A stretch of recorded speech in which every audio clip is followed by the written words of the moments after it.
huge competition going over for dog pictures right now. So Yes. we make a departure from our kind of weekly random game and take a little break from the desert to hop on over to the Forgotten Realms. We'll play a little bit, spend a little bit of our time in the world of Faerun and see if our intrepid adventurers cannot conquer a death curse. Here Look at that beautiful spellbook. Oh my god. Here in the land of the Forgotten Realms, in the city of Baldur's Gate, which some of you might recognize from the recently released early access game, Baldur's Gate 3, which is very fun, by the way. In the city of Baldur's Gate, for the past several days, the talk of the streets and taverns has all been about the so-called Death Curse, a wasting disease afflicting everyone who's ever been raised from the dead. Victims grow thinner and weaker each day, slowly but steadily sliding toward the death they once avoided. When they finally succumb, they cannot be raised, and neither can anyone else, regardless of whether they've ever received that miracle in the past. Temples and scholars of divine magic are at a loss to explain a curse that has affected the entire region and possibly the entire world. Our 4 intrepid adventurers have been invited to the home of Sindra Sylvain, a retired adventurer and merchant. A uniformed attendant leads them up a grand staircase to the 3rd floor, then ushers them into a wood-paneled room with a fireplace, comfortable chairs, and a heavy table bearing goblets and bottles of wine. The darkly paneled walls are hung with maps and sea charts. Racks, shelves, and cabinets hold hundreds more rolled-up maps and charts. A person is seated in an overstuffed chair near the fire.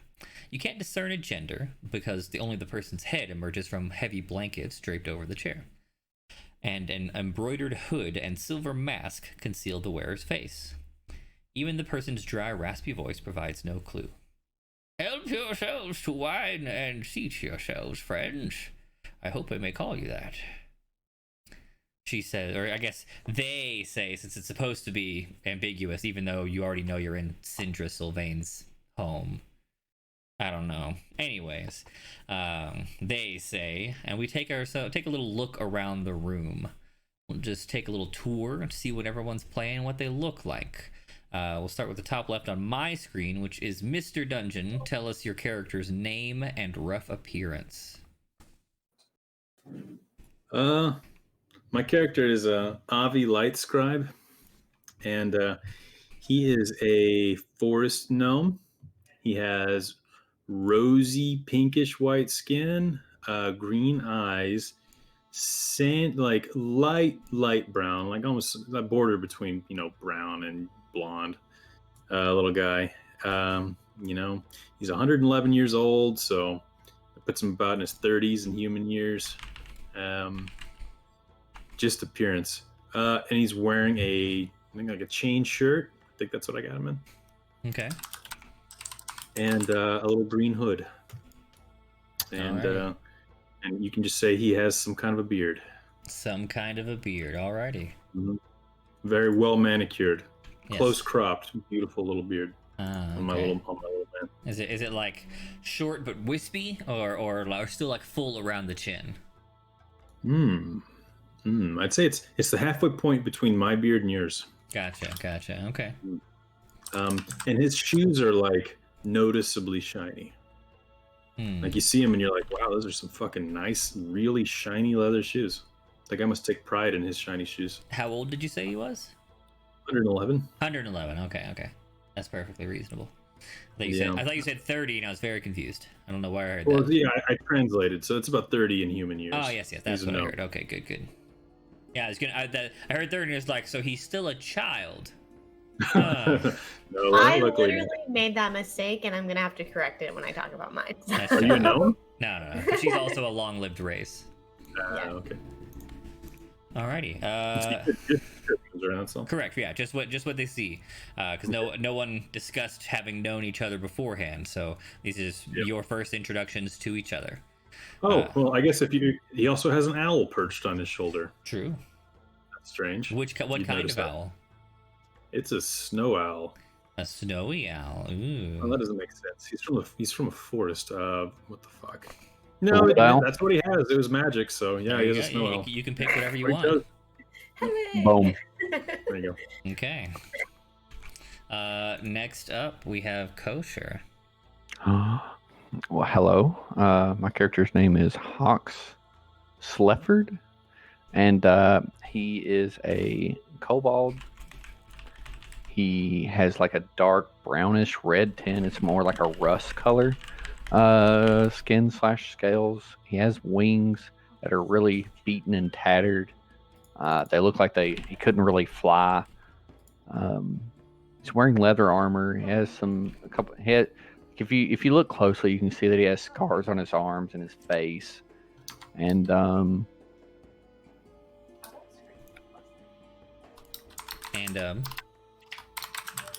he has some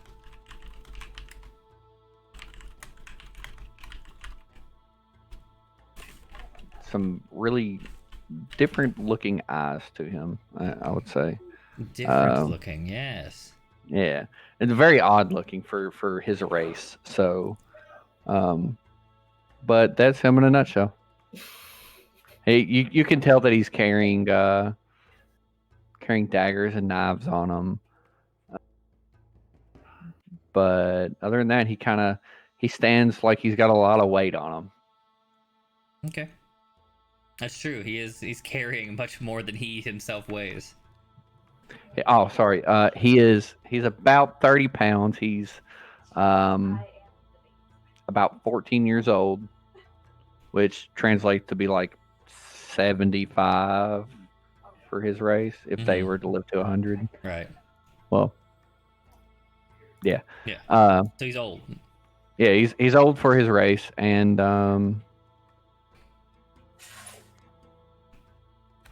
he's like 3'2", so very, very small. Yeah. Point of size order. Avi is somewhere between 3 and 4 feet tall. Avi's owl is 2 feet tall. Avi's 3'9".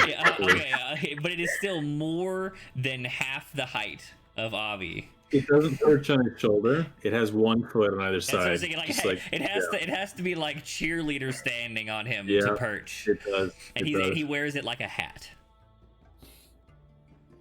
That's amazing. But I would say that due to my character, the way he walks and the way his body is formed, he realistically, his head is about like his chin is probably like 2.5 foot maybe off the ground. Yeah, I hunch very, very much. So. All right. Okay. Cool. All right. So we got one small character with a big bird and one smaller character with wings that don't appear to be even remotely functional. Next up, Pepper. Okay. My character's name is Nora Jair. She is a decorated general from the army.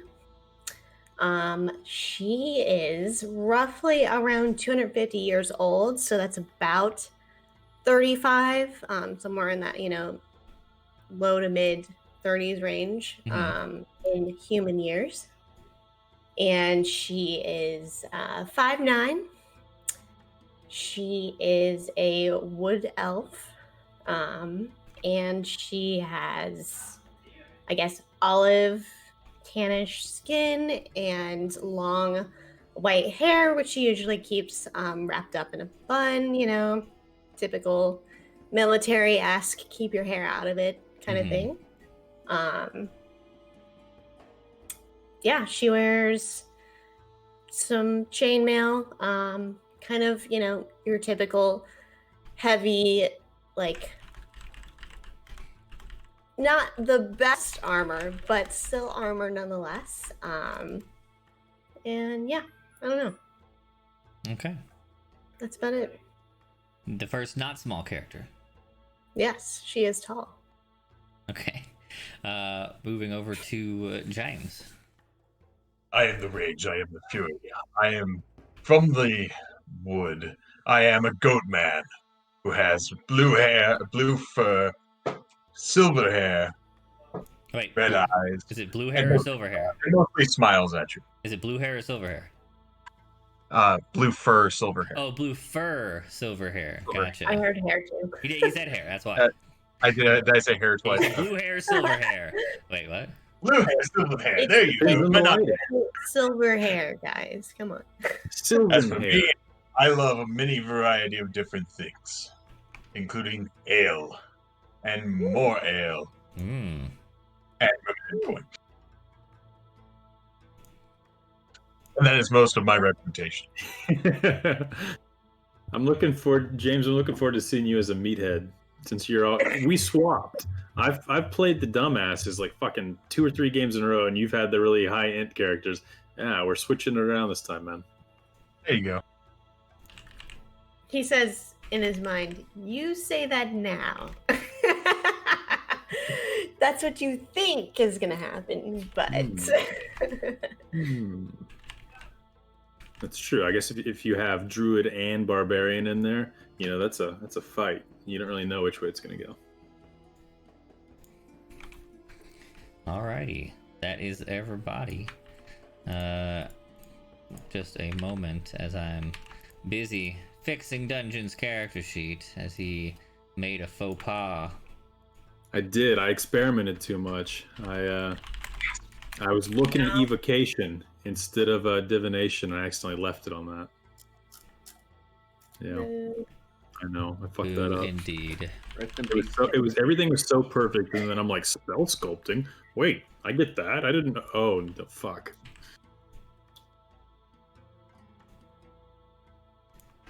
All right. Okay. I have changed the only 2 things that actually affects in your features list. I'm sure you'll never actually remember to use portent anyway, so who cares about it? What? Every time I wake up, I use it, and I'm gonna be swapping that shit in nonstop. Oh, man. I'm sure you're supposed to use it. I'm just saying whether you are gonna remember to use it. Oh man, I'm gonna make my character like, I don't know. I'm gonna make him be really into it. He's gonna remember. Okay. For me. Is this one of this character's flaws that he can't remember names very well? No, this dude has a great memory. Got him. Believe it or not. What was it? There was one, and you. I don't remember. Which It was one Lily. He couldn't get Lily right. Willow. Yeah. Willow. Hey, Willow. Ranger. Hey, Willow. Like, It's Lily. Not even close. Oh, okay, Willow. I still have the wrong name memorized when you said, "Oh yeah, Willow." Yes, there was a Willow in that game, guys. Where were you? Don't you? I met her. She had great yams or something. Probably. Beats. There you go. It was Beats, beats. yeah. Okay, I thought it was yams too, so might be. Okay. It was beats. All right. That was a good game. So we've met our 4 characters. This person, definitely Sindra Sylvain, a woman, is beneath piles of blankets, is wearing a silk hood and mask. I suppose you could assume that it's somebody else. It might not be her technically, but who knows. She invited you in. She said, help yourselves to wine and have a seat.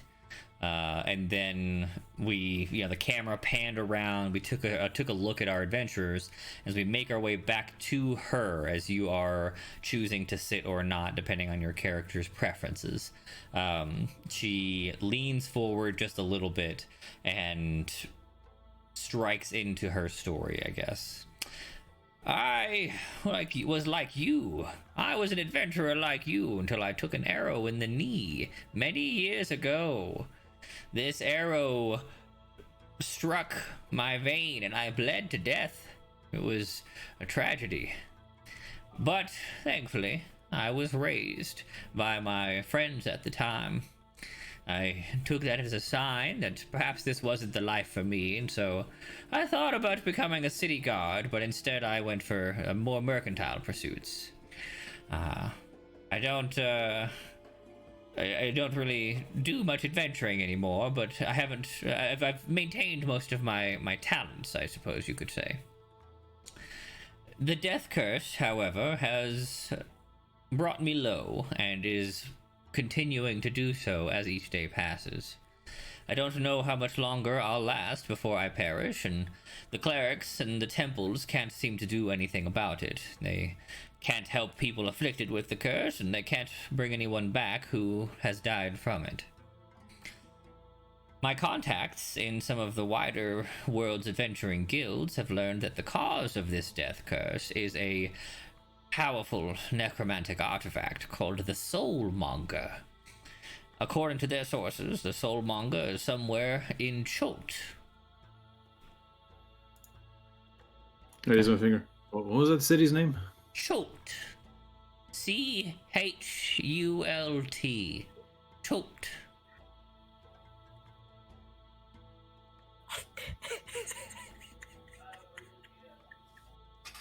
Please continue. Cholt is a peninsula ringed by mountains and choked with rainforests. Enormous reptiles, savage goblins, and an army of undead prowl its jungles and ruins. Mapping the place has always been nigh impossible, and nothing is known about the region's current geography beyond a few miles from the coast.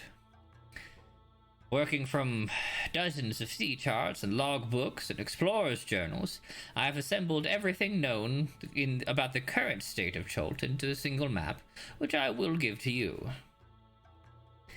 When you're ready, if you choose to accept the mission, of course, I will teleport us all to the port city, the only city on Cholt, and we will have to start our work from there. Why was I chosen for this and not given a say? Oh, you're given a say. I just said if you so choose. Were you listening? No, before I got here. Oh, I mean, I didn't tell you to come. You came of your own volition. I just put out the call for brave adventurers and offered monetary and magical rewards. Oh, yes, that's what I responded to. Yes, I'm there ready you for go. the adventure. There you are. You're telling me you don't want to fight to figure this out? Oh, I love a good mystery. Let's go do this. Hmm. Oh no! Not the most courageous. I don't want to fight for this. What was that? You don't want to fight? No, I don't want to fight for this. Then why are you here? For the monies. I mean, it would be much cooler if the money just came to us, but yeah, I suppose we have to lift some logs, right? Your motivations will make you weak. I mean, if money is your sole motivation, yeah, that's a little weak. If you say so.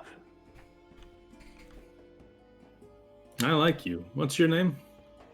Hawk. No, not you. You were the weak motivation. You got a little fire. He points to the elf. Well, you can call me General Nora Jahir, or just General Nora would be probably easiest. A lot of people have trouble saying my last name. And I don't have time to spend standing around waiting for you to get it right. General Nora. All right. Glad to have you with us. I'm going to nickname you I'm Jenny. glad to have you with me. Jenny. Camaraderie already. All right, Hawks is going to be the first one to die to party infighting. Got it.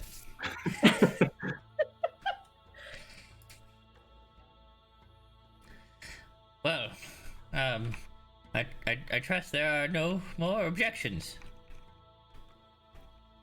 Is No. there going to be meat?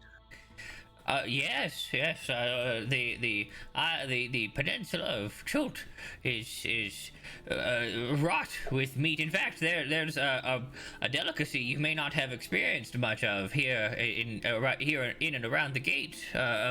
Dinosaurs. They have an abundance of dinosaurs. Is it like beer meat? No, it's like lizard meat, but more. Do they speak Draconic? The dinosaurs? Yeah. No, they're animals. Hmm. They're like big dogs. Oh, how barbaric! Why would you Tear eat that? apart, one with.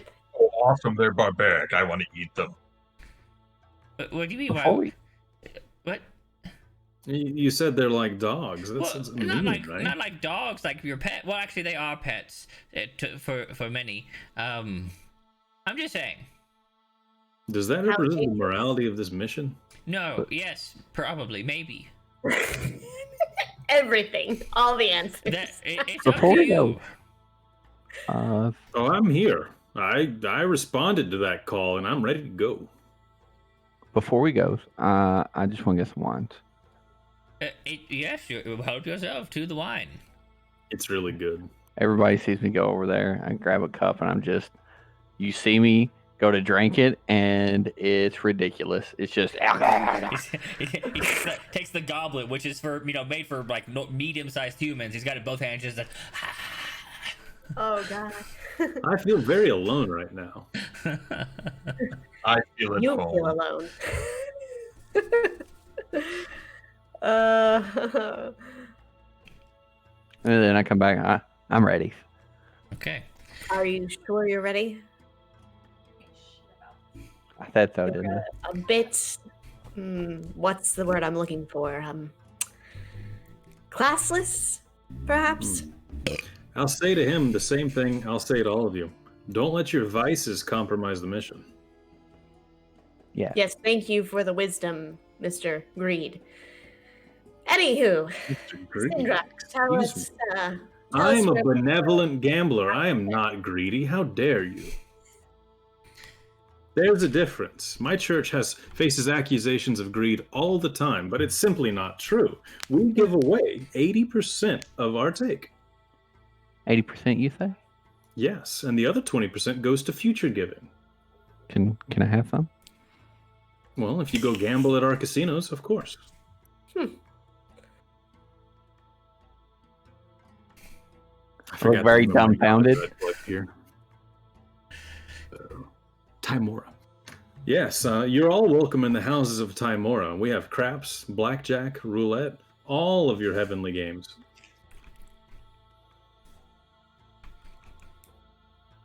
I say we, though I'm no longer affiliated with that. I've struck out on my own. The knowledge wasn't enough. But, if you want to make some friends and have a good time, that's where you go. Timora with a T. How do you... Real question, how do you say my god? Because I think it's Shanair. I don't know which god you chose.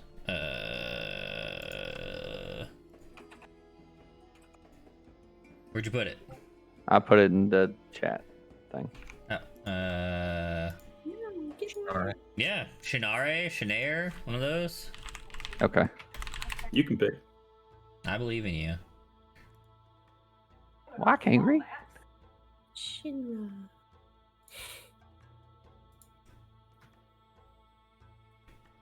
Yeah. I'm still holding out my hand, by the way. Still hoping for something. Oh, you need money. Are you poor? God. Yes. Let's go. What with have I yes. gotten myself into? Well, I suppose I can part with a couple silver if you're hungry. I believe it's a bunch of Oh, idiots. thank you. Idiots, yes, of course. Me trying to help this poor, semi-homeless man over here, drowning himself in wine, and I'm an idiot. Just trying to be nice, especially if we have to go on a mission together. Got you. Drowning myself? I was just thirsty. When you're thirsty, you drink water, not wine. Yeah, but I don't have any water. When you're thirsty, you drink liquids, Pepper. Whatever you got. Okay, I'm sorry. You know, I've heard of a create water spell, and if we hang out long enough, I might learn it for you. Oh yes, do you have the create water spell at your holy casino? No. I'm no longer affiliated with Tinora. That's just friends of mine, where I grew up. Oh yes, that's why you're advertising for them. They're good people. If you're going to put your money to good use and have a good time, that is a very good place to do it. I'm gonna gather my belongings and head for the door. Okay. I'm gonna run over there and open the door before her. As Get Give you a really weird, awkward head nod too. Like an awkwardly, it's like a bow, but it's only from the neck up. Yeah, and my owl is just like. You see him wince as it has to dig into one shoulder to hang on. Yeah. You used to see this dude trying to be nice, but he has no fucking clue. As the door opens, the figure's like, I don't know where you're going, but we're leaving from here whenever you're ready. These guys. Wonderful. I was just grabbing my things. I'm gonna close the door. Okay. Yes, of course. Just inspecting the hinges looked a little rusty. Figured I could fix it for you. Yes, I'm certain that's the case. Well, if there are no more questions, I suppose we can. Is this dangerous? Oh yes, quite. Yeah. Are there any leads on the whereabouts of what could be causing this? We know its name is the Soulmonger. That's our target. Where does Soulmonger reside? Where was it last? In Choked. And why is it only there? What do you mean, why is it only there? It's an object. Oh. Some objects are many places at once in the multiverse. Are they? Oh, yes. Yeah. Well, that sounds like it's another universe's problem. I suppose until they show up in our universe, then it's our problem. But it's not that not a thing. On 1,000 at the same time. Correct. I imagine so. Roll me an intelligence check there, Avi.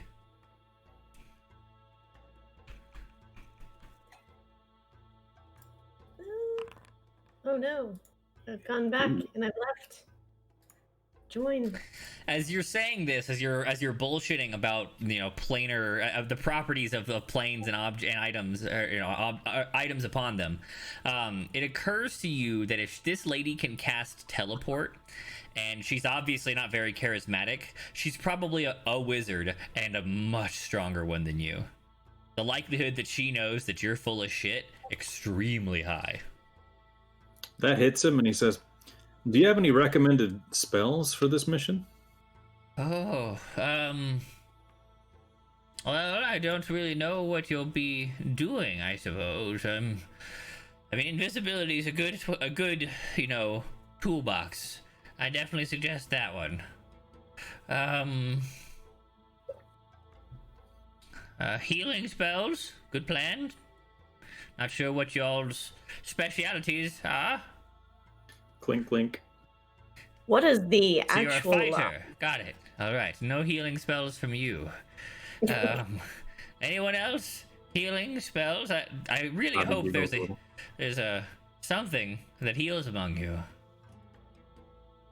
I will heal. Oh, Absolutely. yes. You look like one of those paladin people. I'm sure you'll be fine.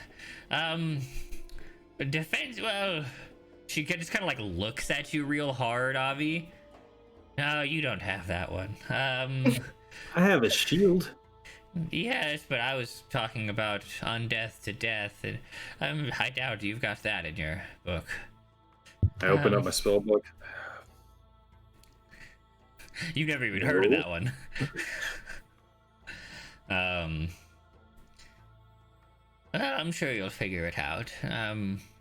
If you find undeath, death, visibility, and I've got a good bit of healing. I was actually trained as a cleric as a very young person. You've wasted your time. Good. Life, life is a journey. I don't know why you would judge someone for taking their own path. I'm not judging you for taking a path, just the wrong one. Well, I suppose we better get going. I mean, we're doing this mission for you, right? You're doing this mission for money and magical items. Let's be clear and honest about our motives. This is the first time I've met you, so I suppose yes. Right. And magical items are worth a lot of money too. So that's true. They are. I will give each of you a rare magical item apiece. Should you defeat this death curse. Oh, I misread that situation. Oh, so you want us to destroy the Soulmonger? Or turn it off, or whatever it is that needs to be done so that it stops killing people. Could we rewire it to make it a life monger? Absolutely. That sounds like a great solution. That's my plan. All right. Is there any literature or information on who created it, or are there any traps that we need to be aware of?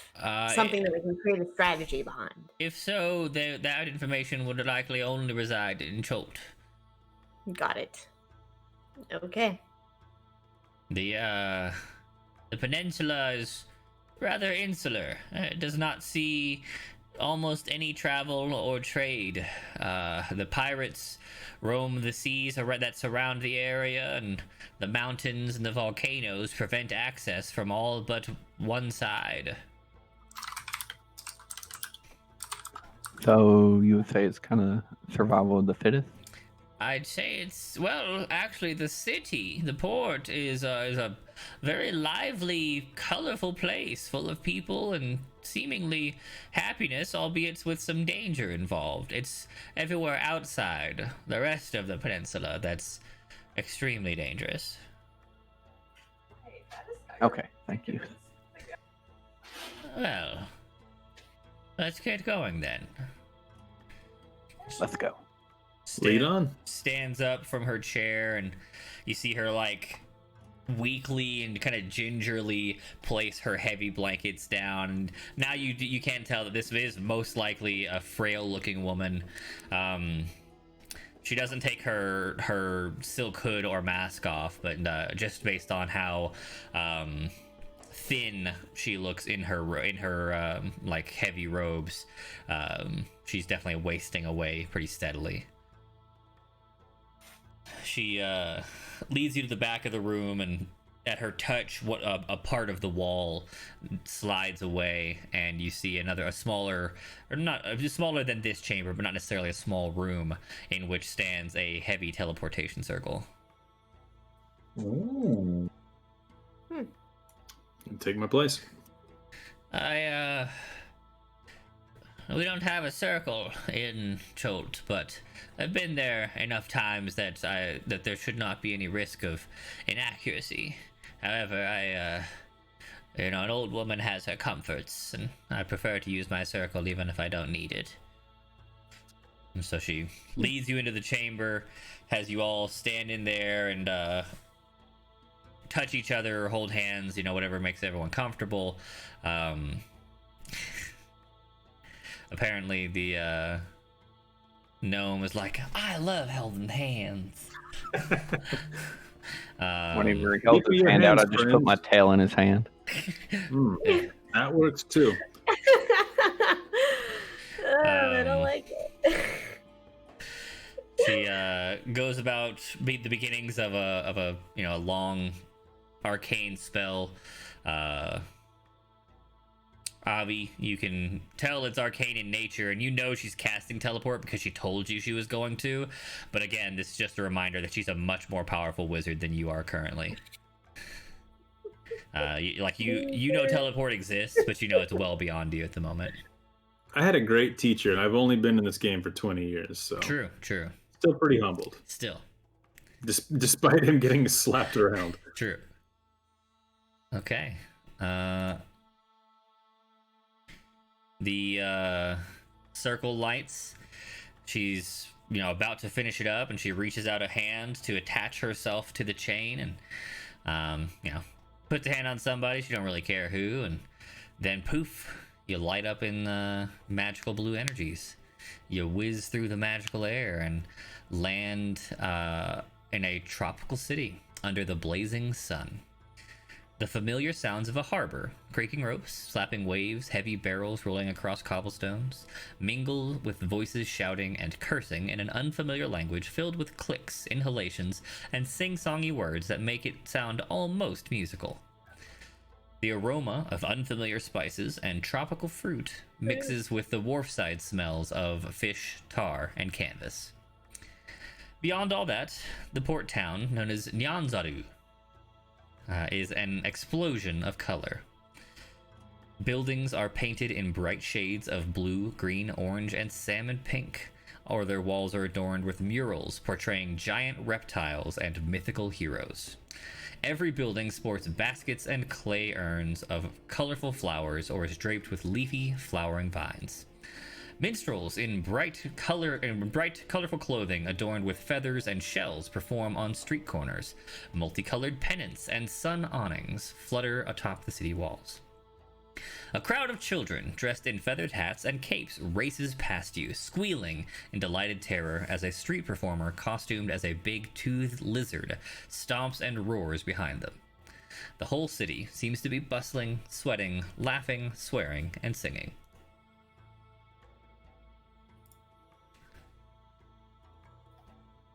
As you can find in Foundry, we have moved to the player's map of Chult.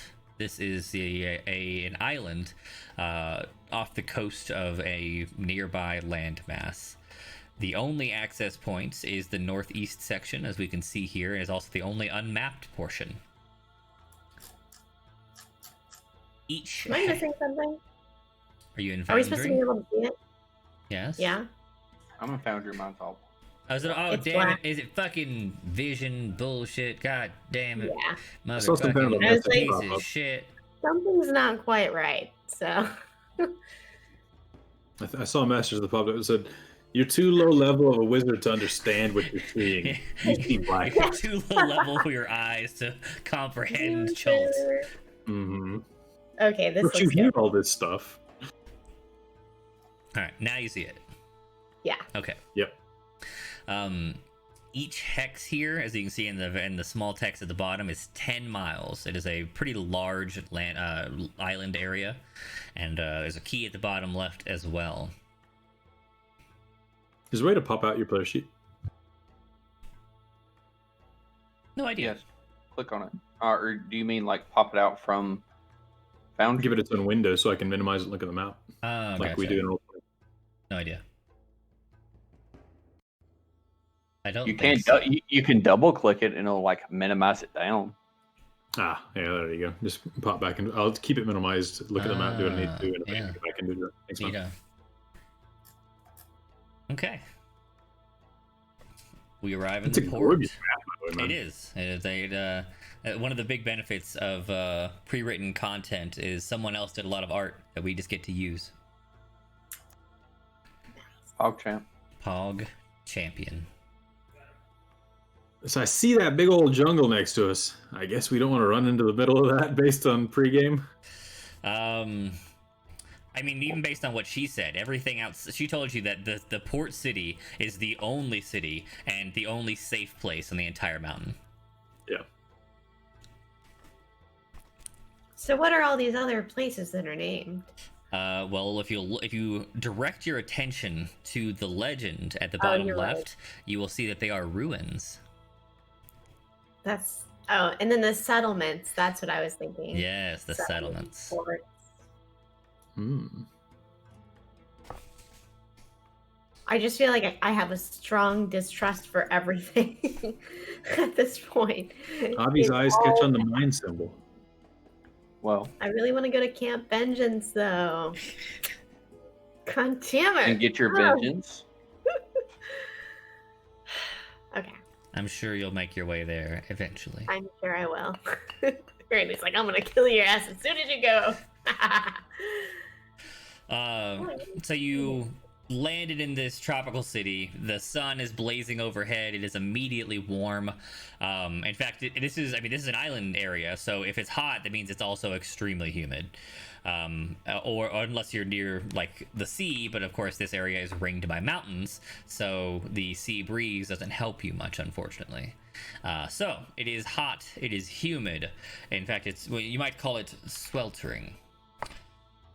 You take a look around, you take in the area, you see all these bright colors. Everyone here, I mean, they look normal-ish, except for like, it's a little over the top, I guess. You might say it's a little like festival atmosphere, even though there's no like festival in sight. This might just be how their everyday life is. They're trying to live it up. those of you who are familiar with nature, you might recognize all these lizards as dinosaurs. For those of you who have only first heard the word dinosaur when Syndra said it 10 minutes ago, that doesn't mean anything to you, and these are just giant lizards in various shapes. She looks around, looks over to you, make sure that you landed and are okay. And, well, I recommend you find yourself a place to sleep. There are two good inns that accept travelers. The Thundering Lizard, if you're looking for a good time, and I don't mean a good time, just like fun, I guess. Or Kaya's House of Repose, if you'd actually like a good night's rest with some quiet. What was that first one? The Thundering Lizard. Are they prone to games of chance there? Well, between the two, I would say it's much more likely than the other, yes. I'd like to go to that one. Well, you can certainly decide amongst yourselves or split up if you so choose. Both inns are located near the Red Bazaar in that direction, but you'll probably want to ask for directions after you've gone a couple of streets. I'm going to stay with a friend of mine, one of the rulers of the city. His name is Wakanga Otamu. Should you need me, you can send a message. Oh, come now. If you're friends with one of the rulers of the city, you can certainly accommodate us a room for the night. I can introduce you. I would not presume his kindness, though. Oh, We wouldn't want to impose anyway. I see. Listen to him. So not kind of that relationship. Okay. No, we met in the past, and back when I was an adventurer, we had done some work for him, and so our relationship is good, but not so good that I could invite 4 strangers into his home. Well, That question. makes a lot of sense. I wouldn't trust these 4 people in my home either. Agreed. Since you're going to be paying us, can I get a little investment? I'm kind of broke. Oh, are you without funds? Hawks, was it? Yes. Yes, of course. Will 10 gold pieces do? Oh, yes. Absolutely. All right. Yeah, well, just a moment, and she reaches into a bag, and her arm goes well past the bottom of the bag. This must be magical. She comes out with just a stack of 10 gold, and she's hands them over with her like heavily gloved hands. I walk up and I just hold my hands out and I kind of like kneel down and say thank you very much. Yeah, glad to help. I wouldn't want anyone going hungry, especially under my employ. Are the rest of you? Are the rest of you aren't destitute, are you? No, ma'am. I only have a little. I'm not. I could part with more if necessary. I wouldn't want you going hungry. Please, you've done enough to get us on our way. More you say? You need to pay us now. We haven't done anything. Right, but I wouldn't want you to go hungry and not be able to do anything, Sure, but we're perfectly capable of fending for ourselves, aren't we? Is this an expensive city? I would suppose 10 gold can buy a lot of food. 10 gold should certainly purchase you a room and food for a good several weeks if you're not living lavish. And I mean, to be honest, I'm not sure if I will be alive in several weeks, so hopefully that's enough. Oh. This is clearly a very important mission for you. Hopefully we can succeed. It is. I feel the vitality wasting away from me daily. Well, if there's anything else you can give us that could help us on our way and help us towards success, I would accept it, but I would never impose on someone in such a position. Maybe I should. She digs back in and she'll give everyone else 10 gold as well. It's very generous. You can take it out of my reward. I wouldn't. This is for the risk I expect you will come under shortly. May it give you a good head start. Well, as I said, I'll be staying with my friend, and you can send me a message there or come find me yourselves. So long as you say that you're in my employ, the guards should not give you too much trouble. What was the name of the local leader? Wakanga Otamu. He's one of the merchant princes who rule this land.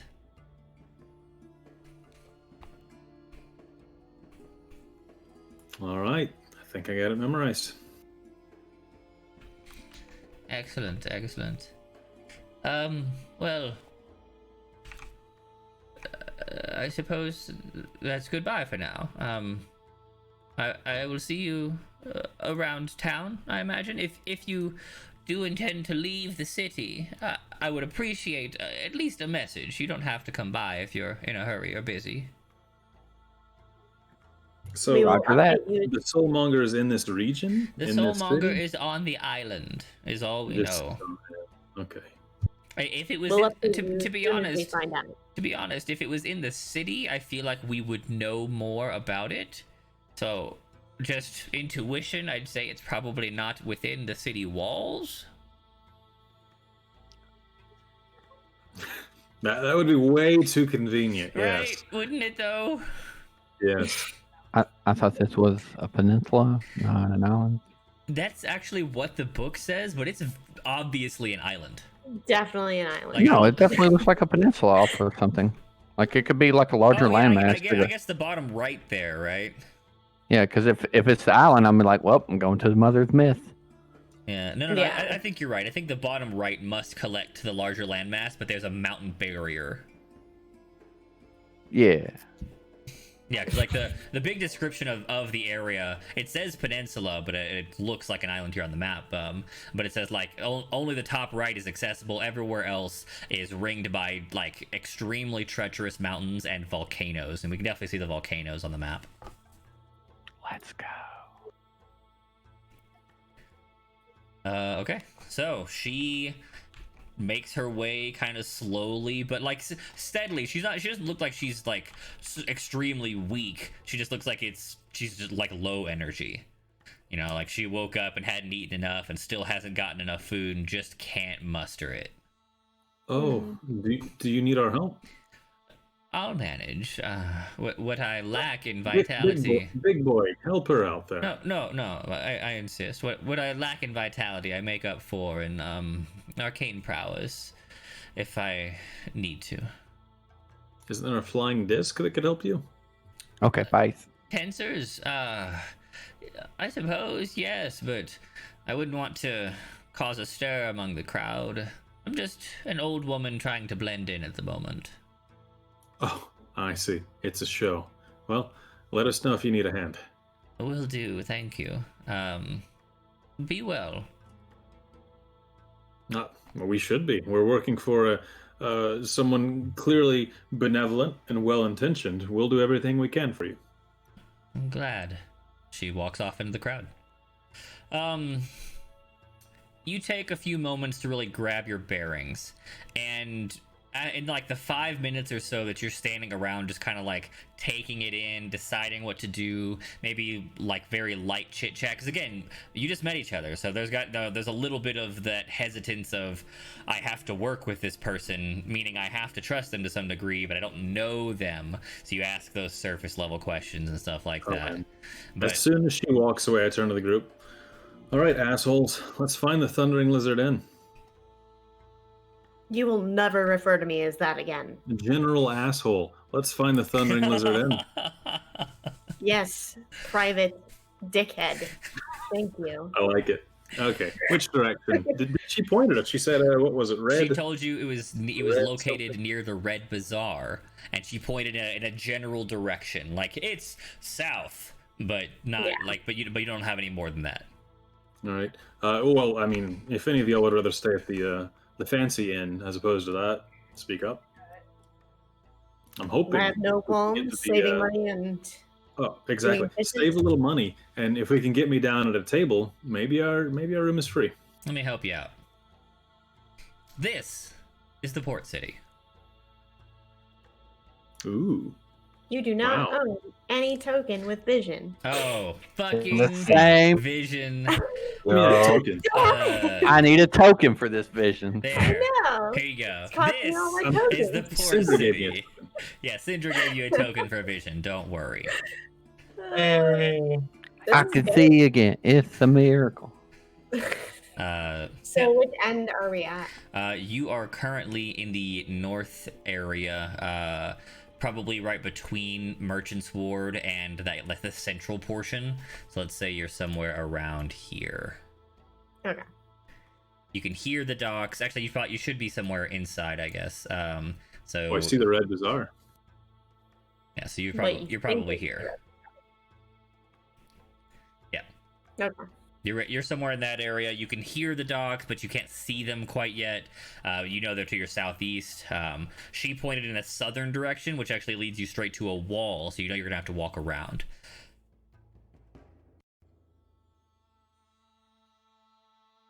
My character actually walks up to the wall. I don't get it. I don't see what you're talking about. Stick to the roads here. This is clearly a plan for the layout of the city. We'll follow the ways they want us to walk. Past the Red Bazaar, ask around about a thundering lizard, and see what we can get into. Good idea, sir. The Red Bazaar is the cluster of red buildings right underneath the Market Ward words. So it would be these. Now you'll have to find this in character, of course, but this is the direction you're going. Yep. Got it. Okay. Does anyone need anything while we're still here before we go? You sort of brought everything that you're gonna need. Well, we have gold, and I assume we have well-packed backpacks. Let's head south. All right, let's Yes. go. And I pat my backpack. Looks very well packed, in fact. Ah, you may have rations for all of us. No. What's in there? Gold No. bars? None of your business. There's secrets in there. Oh, wow. No, not secrets. Just not in your business. Is it baby turtles? Are you smuggling baby turtles? Do you think I'm a smuggler? I don't know. You're a beggar. Do you eat baby A turtles? beggar? Yes. I just got that woman for 10 gold. For do you all mean? of us as well. It was very generous of her. Yeah, But yeah. you did You Yeah, you're were welcome. kind of begging. taking advantage didn't of another beg. benevolence. I wasn't like, oh, please give me money. Come on. Oh, you That totally is said almost exactly that exactly what twice. you did. I don't know what you're talking about. That's not me. I didn't do that. I like you. You're unpredictable. All right. Let's go find us a thundering lizard. Okay. You head off through Port Nyanzaru.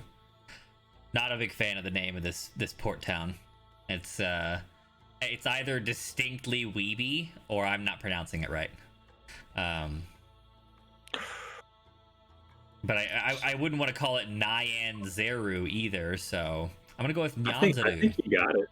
I don't know how else you can Nyan pronounce cat? it. Man. Alleyway? Or- That's exactly why I call it weeby, because it's Nyan, which is the cat sound in Right. Japanese.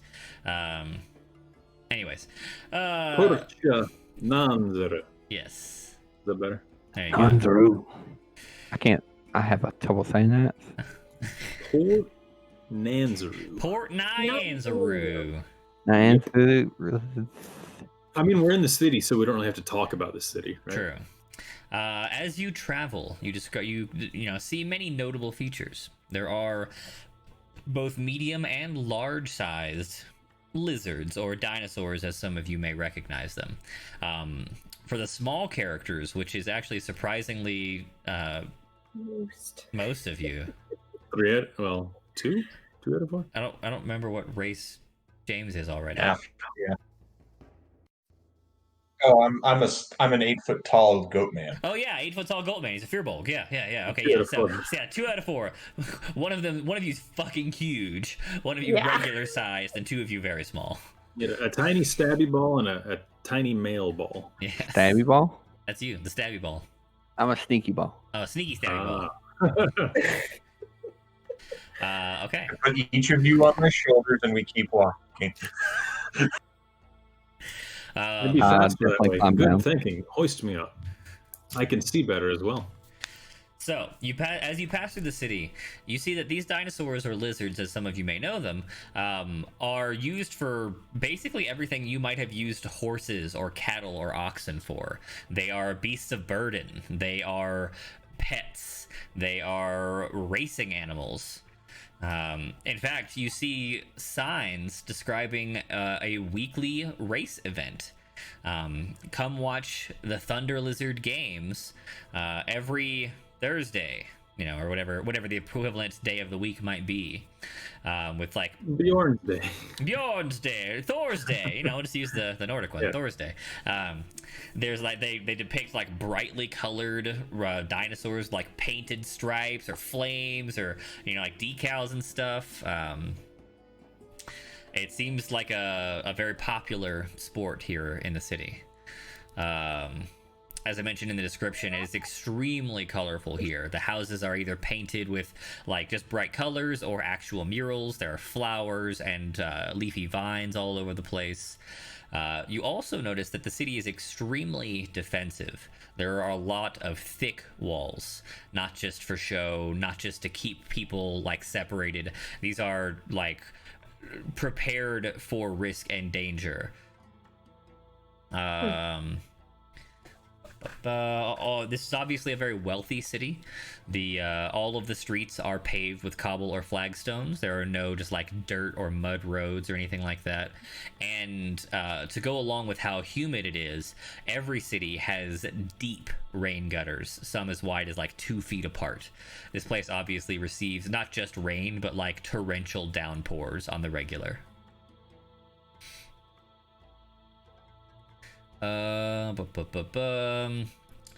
You do notice that there are some racial divides, not like class systems, but like I guess more like stereotypes that probably fit from back home. All of the tabaxi you spot in the city either look like they're shady or they're part of the minstrel group. Like they're very rarely do you see a tabaxi who's just chilling. They're either singing a song or looking like they might rob you. Walls divide the city into districts, so as you pass from like the wards to the area, that's like in Elder Scrolls. Yes, it is actually just like that.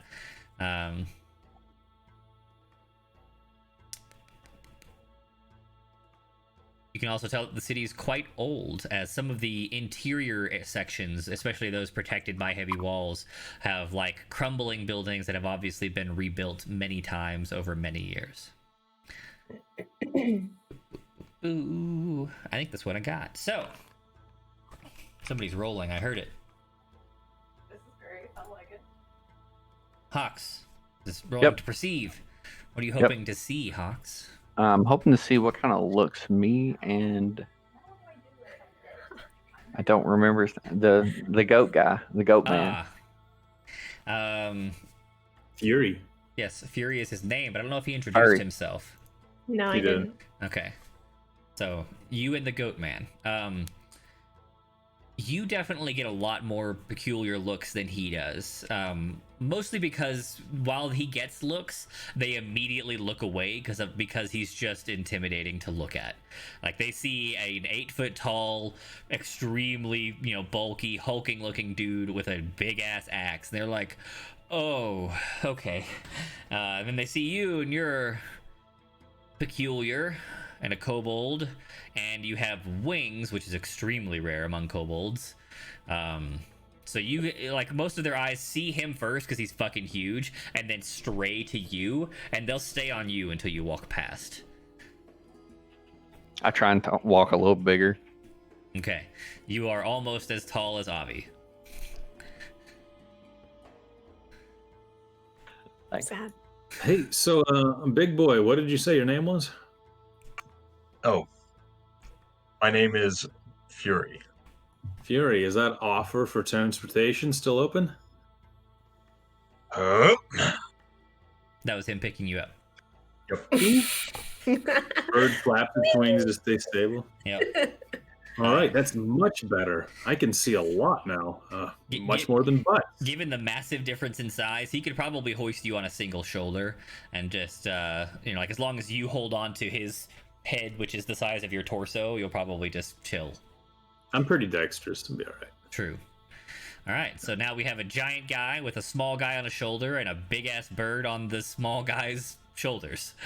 I'm gonna squint real hard and see if I can spot the red roofs of the Red Bazaar. Not even close. You're the combined. You guys are 10 feet tall, but the buildings are almost exclusively multi-story.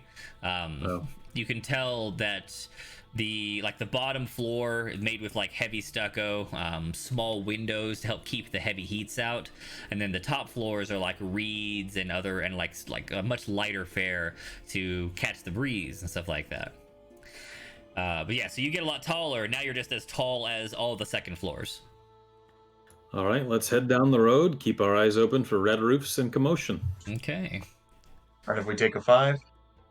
Yeah, I agree. This is it. This is the halfway point. Yeah, Dago needs to go out. We are at Time to exactly grab that time. Pouring in more beer. Indeed. So we will be back in 5 to 10 minutes. Ish minutes. Earth minutes. 5-ish minutes. Earth minutes, remember.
It's like usually like a tattoo, I think is what it's called.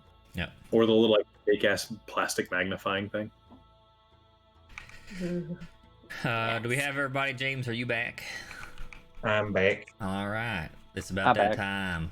I'm Dad. Oh my god. Don't Don't feed into it. No, I love feeding into it. Dad jokes are my favorite. Is that why we're buds? Because I got all these stupid fucking puns for you. One of many reasons, but it's up there. It's in the list. Okay. So I try so hard to make different characters, but I can't not make stupid jokes. what can you do? Yeah, sometimes things are just in your blood. They are. Oh, y'all see me Alrighty. toss that? Don't feed your pets table scraps. It's bad. It's true. One piece of popcorn, then it's totally okay. Obviously. I just don't feed my male dog. I will feed this shit out of my wife's dog because her stomach's great. Oh, that's true. Yeah, getting fucking random diarrhea on your floor in the middle of the night. Not fun. My forehead reflects so much that it changes the light sensor. If I turn it up, if I What? I didn't notice it, dude. like, Funny. if I cover it, I go back to a much more normal color setting. What the fuck, man? Oh, Lord. Yeah, you're right. It is overexposing you. That's weird. I'm impressed that you realized that was the factor. That, yeah. Where's your head at? Yeah. All right, now stick. Oh, there it is. Damn it! Fuck. No. It's a Texas That's so fucked up. There's gotta be a way to fix that. If I turn over here, it changes the saturation again. Now I'm extra red. I'm gonna come back over here and go like this. Back normal. It's It's so a superpower. You can change perception. I can't believe that's a thing. You should use that when you're If I using turn different around. NPCs to affect like the mood of the NPC talking. You're like, and now Yeah. for a darker, more rich. Exactly. Yeah, daytime, having fun, cheery, but then when things get dark and scary, Daytime. Daytime. that's so Daytime. funny, man. Daytime. Yeah, I don't think you're gonna fix it. I don't think I can because I think it's definitely the reflection from my monitor, not my Yeah. light. And I can't change that up, obviously. And depending on the screen, it's much brighter or not, It's one of those like dynamic exposure, dynamic contrast, or whatever. Yeah. I had something like that in there. For Logitech, it was like prioritize frames or like exposure settings, and I chose frames. Yeah. Who knew? Who knew? Yeah, Randy did. Praise the sun. Praise the sun. That's our funny. sponsor speaking up. Yeah. This stream is not dedicated to the sun. No, not the sun. Yep. I got a moon on my shirt, but you got to go where the money is. Wow. Well, Yes, I love the sun. I've always loved the sun. I don't care about the moon at all. Yeah. Praise the Or sun. the thing that's Praise actually the telling sun. you instead of the sun. Aren't you Yeah. kind of like in a dungeon right now, getting tortured? Yeah, I mean, who knows? Praise the sun. Yeah. All right. Well, I'll have to figure that out later. Ninja, Oh my stop God. throwing money at my channel. I don't make money on the internet. Stop it. Yeah. man. But thank Hey. you. I appreciate what you're doing for me. You're a nice fellow. Don't ever give Beastly a sub again. He's Especially not worthless. Beastly. He never Look like at that. actually does what he Look at says he does, Poor Jimmy didn't He's a get one, liar. even though he's probably here more than everyone on that list.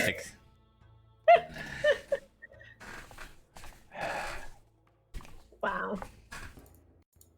Wow. Wow. Wow. He's a pretty Wow. cool guy. Wow.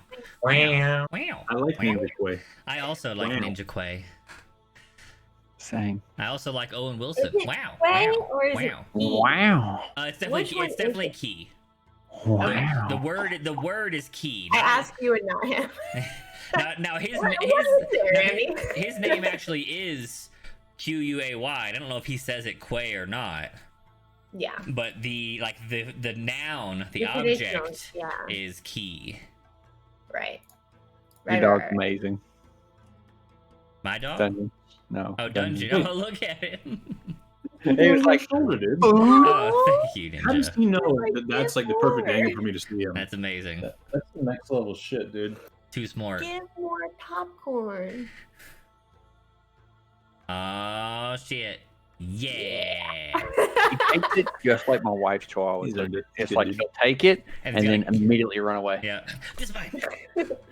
And I think he's just cognizant that the edge of the bed is dangerous, so he Yeah. took a couple steps back from it. My He dog might doesn't drop understand that at all. He's an idiot. Like, He he has will literally dropped try to get something and fall off the bed. I don't understand it. He is also, as far as taking food goes, he's hands down the gentlest dog I've ever met. Because in general, most dogs, like all the dogs I had growing up with, and Amy's his parents' dogs, and all these other dogs, just like you give them food and then fucking take it. You know, like maybe they get a little bit of your hand. It, they takes, just, it takes training usually. get the crazy eyes like that. I give it to him, and he's just like, "Thank you." How kind. That's so And it's not that he's not like into it because he's fucking obsessed with Oh, food, yeah. but he's got restraint. It's impressive. Mine's like she's got a mixture. If you stick it out, like if it's sticking out from your hand, she's got the crazier. She's like, she wants it, and she won't usually get your hand, but she might. But if you put it in your hand, she's like, I can't hurt that, and she'll become extremely gentle. Yeah. Oh, cute. So big. So big. So small, and then so big. So big, and then so gentle. Carlos kind of in the Mhm. middle. Hey, your dog is like 8 of my dog. At least. But if I almost guarantee it, your dog is probably more aggressive than mine. My dog runs. He just avoids other dogs. He doesn't like. He loves people as long as they're like fully grown adults. Not a big fan of kids. But other dogs, nothing. He either doesn't acknowledge them or he just gets away from them. Yeah. Anyways, Dungeons and Dragons. So you're headed southwards through the port city of Nyanzaru. You pass through all those things I said, you see all that stuff I said you saw, and you're headed toward the Red Bazaar to find the Thunderous Lizard. Thundering Lizard, rather. As a reminder, because it's something that I struggled with in the module when I was reading through the first chapter. It doesn't actually tell you what you're supposed to be doing here. Like, you know that your goal is to find the Soulmonger, but you come to this city and they're like, okay, you're here, bye. I assumed it was like just a base camp point or something. You know? Right, but after you establish base camp, then what? We're out of here. We're going where we shouldn't go. Right. So, I don't know. You get This is your wonderful tour bus. We're going to the city fast. right. So your goal, your like overall goal here is to find out, like your first goal is just to find out information about Chult, the peninsula at large, so that you can then attempt to find out information about the Soulmonger. You're not like, I wouldn't expect to have a lot of info about the Soulmonger, but you can certainly ask and do research. But you can definitely, like, your first goal is to find out things about Chult and then figure out how you're gonna go out of the city and into Chult itself, because you know it's very dangerous.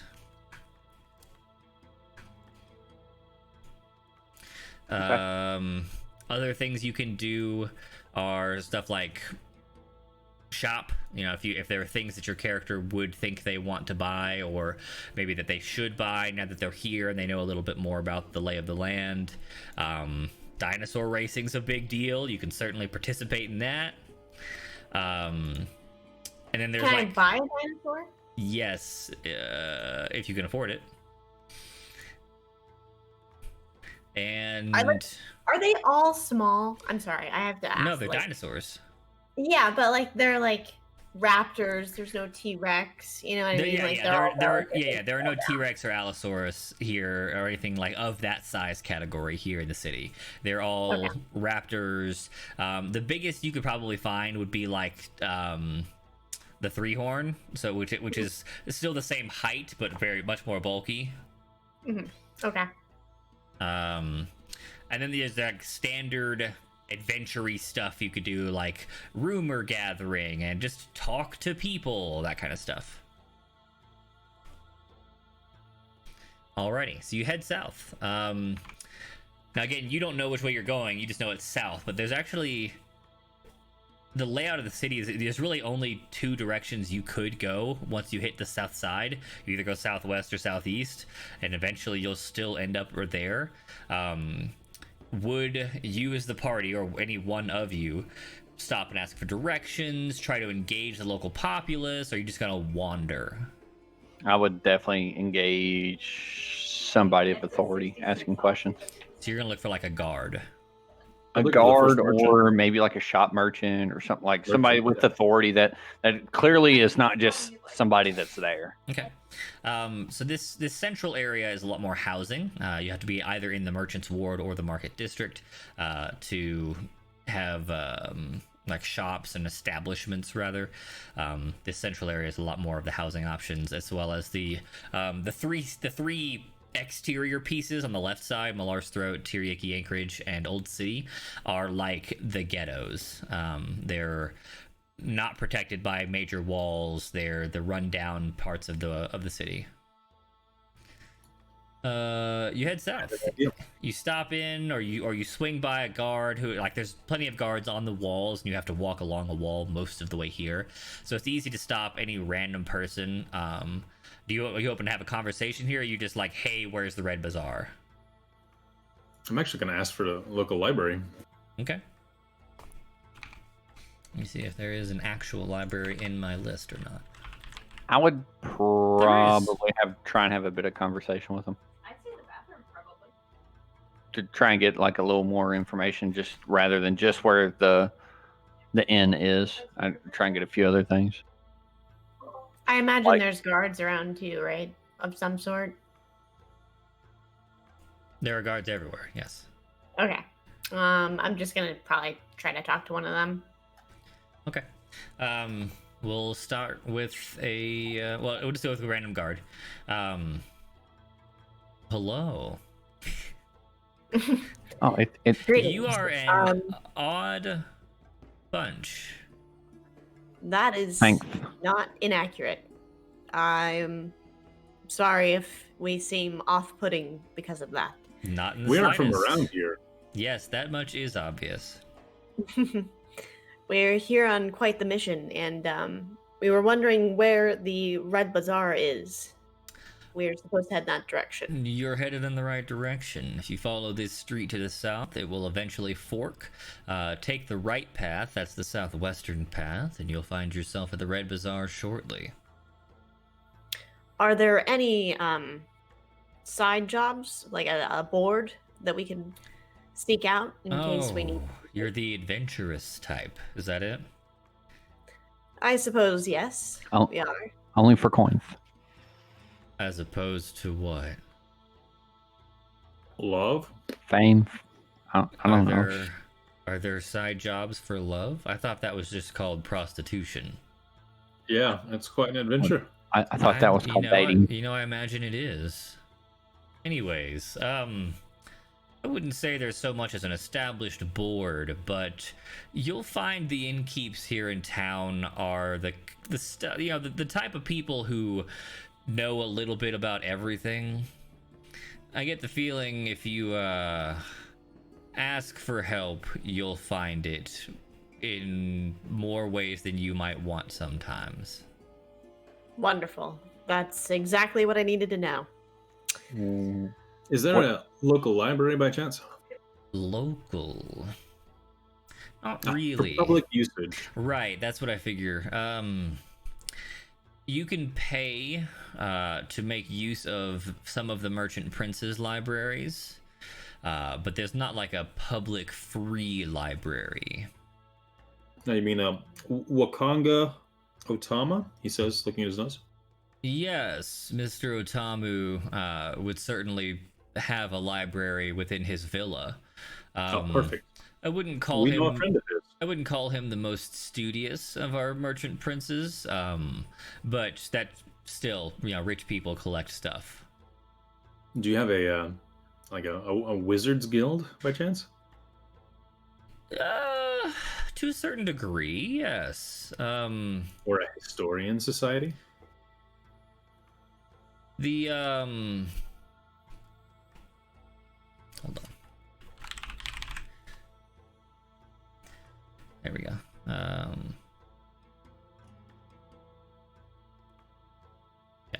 Yeah. Each merchant prince has a lavish blah blah blah.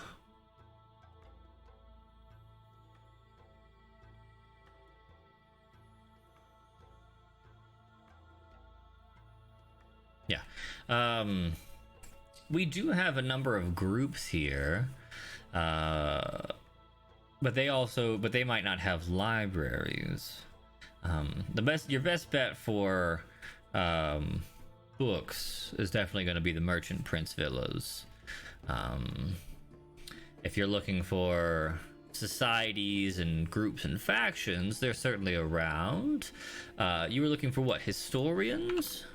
Oh, I've got a lot of friends. Maybe a Church of Timora, a historian society, an arcanist guild. Anything. We do actually have a temple to Timora. It's right. It's out in one of the slums. Hope you don't mind, but They yes. probably don't have many books, do they? I wouldn't know. Don't make my way out to the throat very often. What? All right. Where would that be at? Malaw's Throat. It's one of the slums, west of the city, due west. Oh, thanks. Do they have, by chance, a temple of Isinare? To be clear, Kosher, the god you chose is outside of the standard pantheon. So no, there will never be a temple to your god. Except in the city that we resided in? Except in that one city where you happen to have found one because it was part of your backstory. But yeah, like in general, you will not find other worshippers of your god or temples to it. Okay. Except for a really rare special occasion where one pops up. Right, of course. When you're looking for something and you roll super high, yeah, there's totally one there. But in general, not much. All right. Then I ask, also, where can I find the markets? The market, so that's kind of all over the place. I mean, the Red Bazaar, of course, has many mercantile shops. Up around the Merchant's Ward, you'll find many kind of smaller but finer establishments. And then just kind of peppered here and there, depending on what the business is. Oh, okay. I was just wondering. I'm in the business of making coins, so figured I'd ask. What about in the throat? Is there any markets there too? No, I wouldn't. Well, I mean, I suppose they might have small shops like food and good basic, lifestyle goods. Thanks. You've been very helpful. That's my job. Indeed. A true public servant. You have to admire it. Do you, though? I do. Without people like you, these kinds of cities would collapse overnight. Let's be honest. He's doing it for the coin. I was just doing my job. Well, I suppose a good 80% of anything any of us do is quote-unquote for the coin. But that's not what we talk about. It's what I talk about. Yes, we know. Okay. So, you head on southwards. You've learned a few things. You know a little bit more. You make your way to the Red Bazaar, to the southwestern side of the city. Inside the walls, so not inside of Tiriki Anchorage, but still southwest. In the Red Bazaar, let's see if I have any super important entries here. Here we go. Market Ward is where most of Port Nyanzaru's regular shops are located and where most of its tradesfolk, merchants, and other middle-class residents live and work. The Red Bazaar. No one knows how it got its name. One story is that the label came from huge slabs of dinosaur meat sold here. Neat. Actually, I'm just going to read this like it's important. No one knows how the Red Bazaar got its name. One story is that the label comes from the huge slabs of dinosaur meat sold here, and the resulting buckets of blood that stain the rain-washed gutters, and that's probably as good an explanation as any. The residents of Port Nyanzaru shop for their daily needs at the Red Bazaar. Unlike Grand Souk, which deals heavily in durable goods and luxury items, the Red Bazaar deals in everyday needs. Locally produced meats, vegetables, tropical fruit, tej, which Reddy doesn't know what that is yet, light tropical clothing, insect repellent, rain catchers, and other household goods. Buyers and sellers in the Red Bazaar are predominantly local. There are two noteworthy inns here, the Thundering Lizard, catering to raucous clientele, and a bed for the night is relatively cheap. Or Kaya's House of Repose, which is much quieter and has a more costly sleeping arrangement.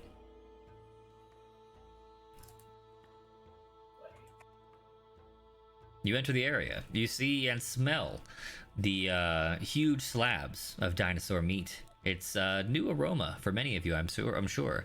You also note as you make your way in the change in that staining color to the rain gutters, as they are obviously used to washing blood down those.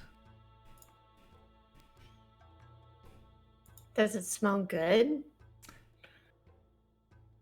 I mean, I don't see why not. Let's see. Let's I roll don't a know. die. The smell of raw meat. I was gonna say, maybe better to some than others. Yes, it smells delicious today from this Okay. particular stall. I'm gonna walk over to it and purchase some meat. What do they have on their menu? Well, you walk up and you see several large hanging slabs of an unfamiliar meat, and then some like partially or completely cooked pieces on like skewers or wrapped up already. And the fella behind the counter looks over and, "You look like you're new in town. Would you like to buy some dino meat?" Tell me about how this dino meat is cooked. It's cooked with fire. And is it seasoned? Is that natural fire or magical fire? Natural fire, my good sir. We do not use magics here. We find it taints the flavor. Are these You want to taste the locally- meat, not the heat. Right. are these locally sourced dinosaurs? Of course, we have right here. We've got some raptor. Up there hanging, we've got some allosaurus, and down here these skewers. Those are the little ones. You know, the little chip ones. Little cheap Yes, ones. chips. Yeah. Well, I I'll take some of the skewers, please. Skewers. How many would you like? I'll stick with 2 for now. Perfect. That'll be a copper apiece. 2 copper pieces, please, ma'am. Can you give me change? Of course he can. All right, I'm gonna hand him my gold piece. All right, he'll give you 9 silver and 8 copper back. Wonderful. Do you have a fillet by chance? Of course, or rather I could make one. Are you looking for a fillet of a large steak? Or perhaps you're in the mood to make for some jerky? I could get you some of that. We do have some aquatic dino meat if you're looking for something a little fishier. I'm looking for something with a high fat content, small amount of meat, and maybe a bit of a red wine sauce. Ooh, well, we are not a restaurant here, sir. Now, if you're looking for red wine to make yourself a sauce, I could assist you and point out a different stall. However, I can get you an excellent high-fat fillet. Now, that'll be 3 copper pieces, as it's one of our finer cuts of dino meat. Oh yeah, your best cut, please. Absolutely. Oh, our best cut. Now, if you're talking about high quality, sir, we're gonna, the price is gonna go up a little more. And by how much? A full silver piece will buy you a steak from our best dino. Okay. Done and done.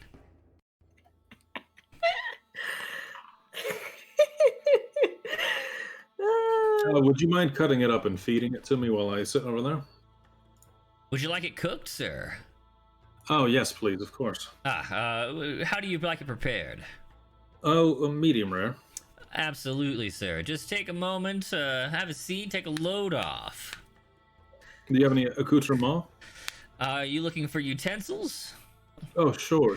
Maybe a light appetizer. I thought you wanted to. Oh, you want an appetizer? I thought you wanted to be fed. Well, after the appetizer, if I'm feeling a bit Yes. parched or tired. Well, if you'll step over to my neighbor here, he sells a delicious fried treat that is just light enough to eat before or after a meal. Oh, perfect. Look at this. I really respect a man that can adapt the experience to different standards. I appreciate this. Well, a man's got to make a living.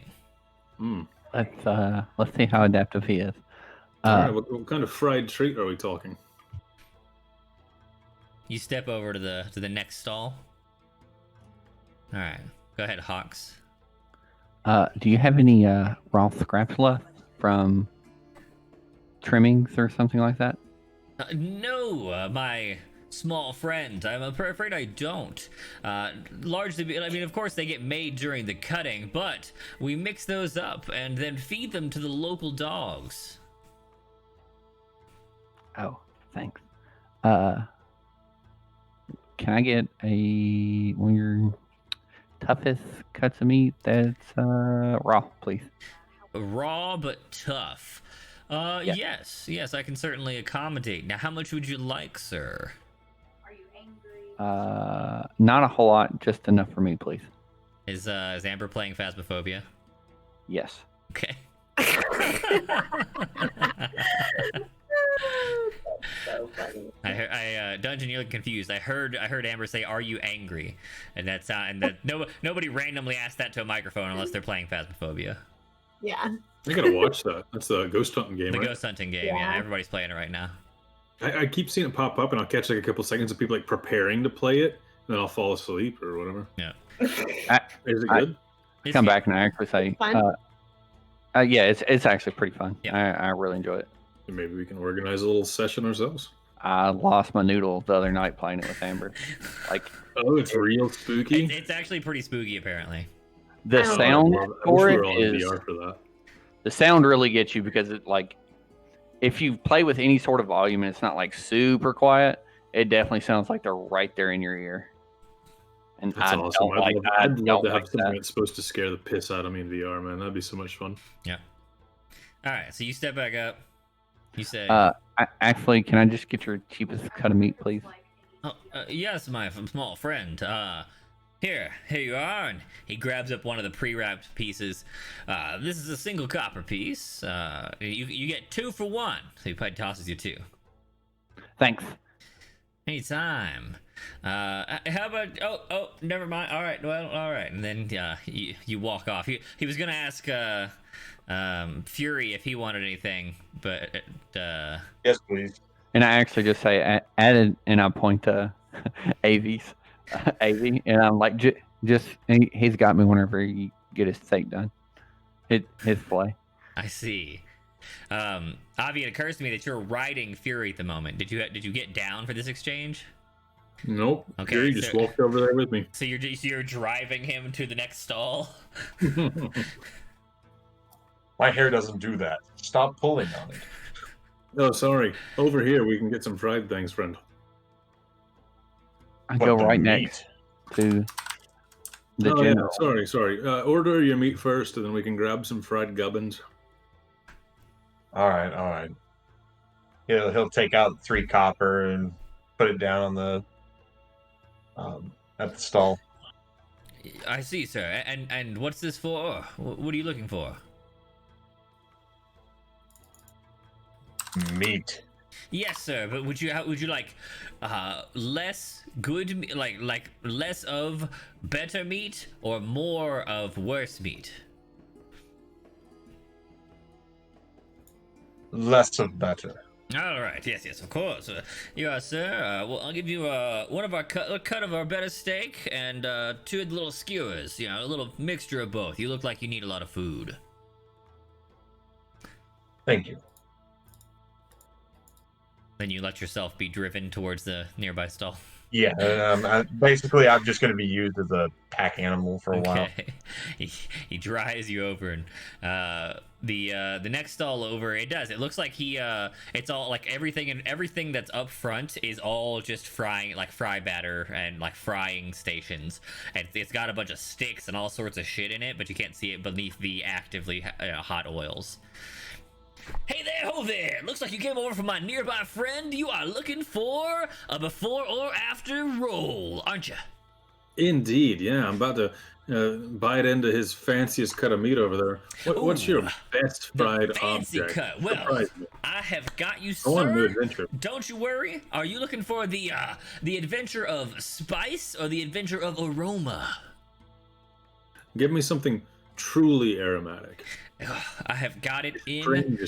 I have got that in my pocket, sir. I can see that you are a man by my own heart. Now, if you will wait here for just 2 minutes, I will let my companion here know. He looks over and he just waves a 2, and then he nods, and then 2 minutes, sir. 2 minutes now. You know, for our well-paying customers like yourself, we do like to run out all the stops. Now, I see you've got yourself a seat, but if you'd like to sit down on your own and let your fella maybe rest his own feet or take a walk about, I do have a table and chairs that I bring out for my paying customers. Oh, of course. And maybe a cup of water for my owl. Cup of water? I will get a bowl of water for your friend, and I'm gonna make sure that he eats meat, right? My owl or my other friend? The owl. Oh, yes, he eats. No, meat. he eats meat. Yeah. All right, I'm gonna make sure he gets a nibble too. Hey, get the owl a nibble. He looks over. All right, yeah. All right. Yeah. Probably. He is not vegetarian. No. You see, No, but he is summoned, so right. I mean, he's capable of eating. Right, just not necessary. Right, it's totally unnecessary. All right, so he, you see him whip together a piece of dough and then like throw in all sorts of stuff and things, and he dumps it into the fryer. And during that like 90 seconds or so, he runs into the back, grabs a sturdy-looking little wooden table and chairs, pops them up like he's super pro, like pop, pop, pop, bam, they're down. Slides a little vase with a flower over, puts it on there, and then he says, "For you." Wow, this is incredible. Such hospitality.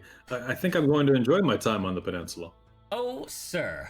Please tell me that you are coming here to visit. You are here to see the sights. Oh, we're here to learn as much as we can. We are on a gravely important mission for a dear friend of ours who's paying us very well to figure out a mystery that may save her very life. A paid? Oh, that right there. That sounds like a quest. Are you an adventurer? Oh, we all are. Well, bless my stars. I have so much respect for the adventurers. You know, I would never feel confident in leaving the city walls myself. Just too many things out there in the jungle. But I couldn't live without everybody who goes out there and brings back the things I make my food with. You know, I make my passion out of creating things, delicious things for people to eat. Absolutely. If I could cook like you, I'd be in your shoes. If you could snap your fingers and blow 50 people up, you'd be in mine. Yep. So, what are all the cool ingredients you've got for me today? Well, this here is a local nut, and he pulls up this like long, kind of narrow-looking, hard-looking nut, and inside it doesn't actually have seeds like most of your nut-bearing trees might. Inside it's got a couple of long, stringy tubers, and these tubers they pack a punch if you grind them up. Now. You take take the tubers, you grind them up, and you get your nice zest. It got a good punchy zest, right? And then you take this grass here, which grows somewhere deep into the forest. I ain't never seen it myself, but it's somewhere out there. And you sprinkle that on top, and that cuts a little bit of the punch, but adds a little bit of sweetness. And then you go in and you get this. Now, this is a salt that comes from the local inland sea, and something about the coral beneath it makes the seawater just like the most flavorful once you've distilled all the water out of it, of course. I am so excited right now. And so he goes on to explain a little more, and then finally he just like perks up, like, as if he hears something that no one else does. It's done. All right. He runs over there, snags it. Squint real hard and try and perceive what tipped him off to that. Roll perception. I think I took perception.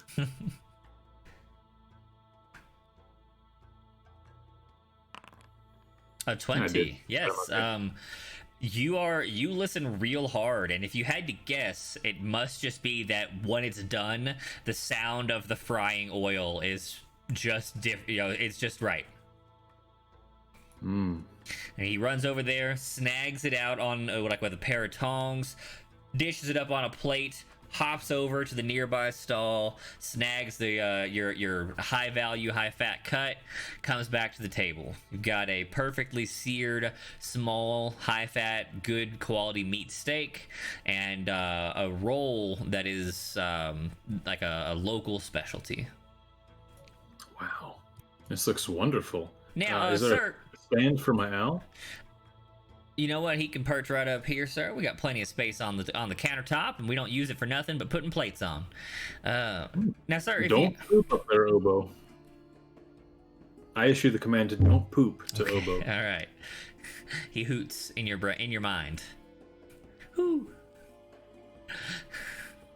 Now, sir. Now, we do find that lots of people enjoy this just as it is, it is certainly high quality ingredients and high quality cooking skill. But if you take a bite and you feel like it could use a little smoothing, I do have a local fatty butter that we put together for just such an occasion. Wow, I mean, a specially made butter, of course. What is a good steak without a good butter? Well, depends on how good the meat is. Oh, well, okay. Can I prestidigitate like a really fancy, like shining fucking blue knife? Of course. And I just start slowly, like you can tell it cuts through it like immediately, just like fucking evaporates that meat. But I'm gonna like slowly, gently cut through it anyway, and then not cut through the plate. Take your time and just single cut all the way through. Yeah.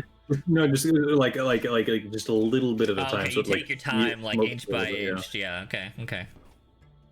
And then I'm going to just like stab it in the middle of it, taste it, and see what I get. All right. You've got a delicious steak.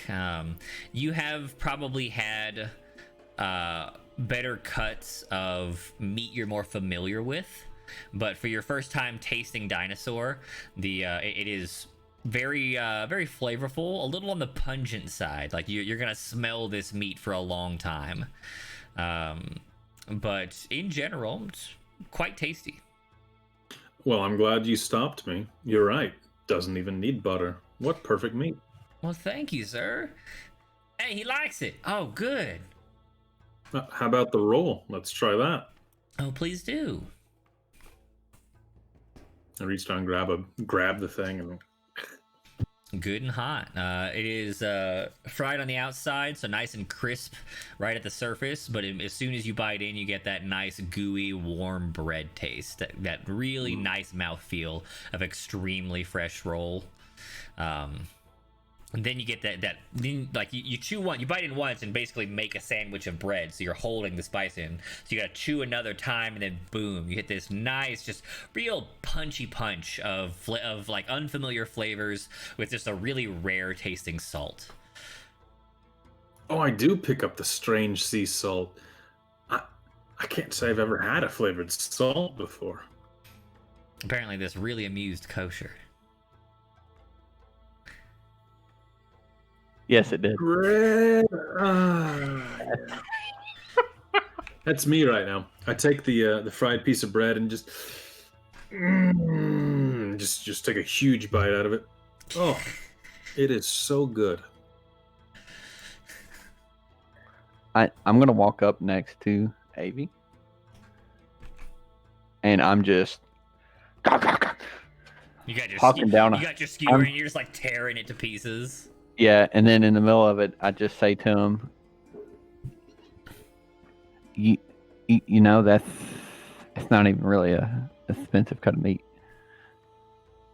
Oh, is it not? And I'm going to look over at the man who just served me the roll and attempt to get a bit of insight from it. Okay. Roll insight.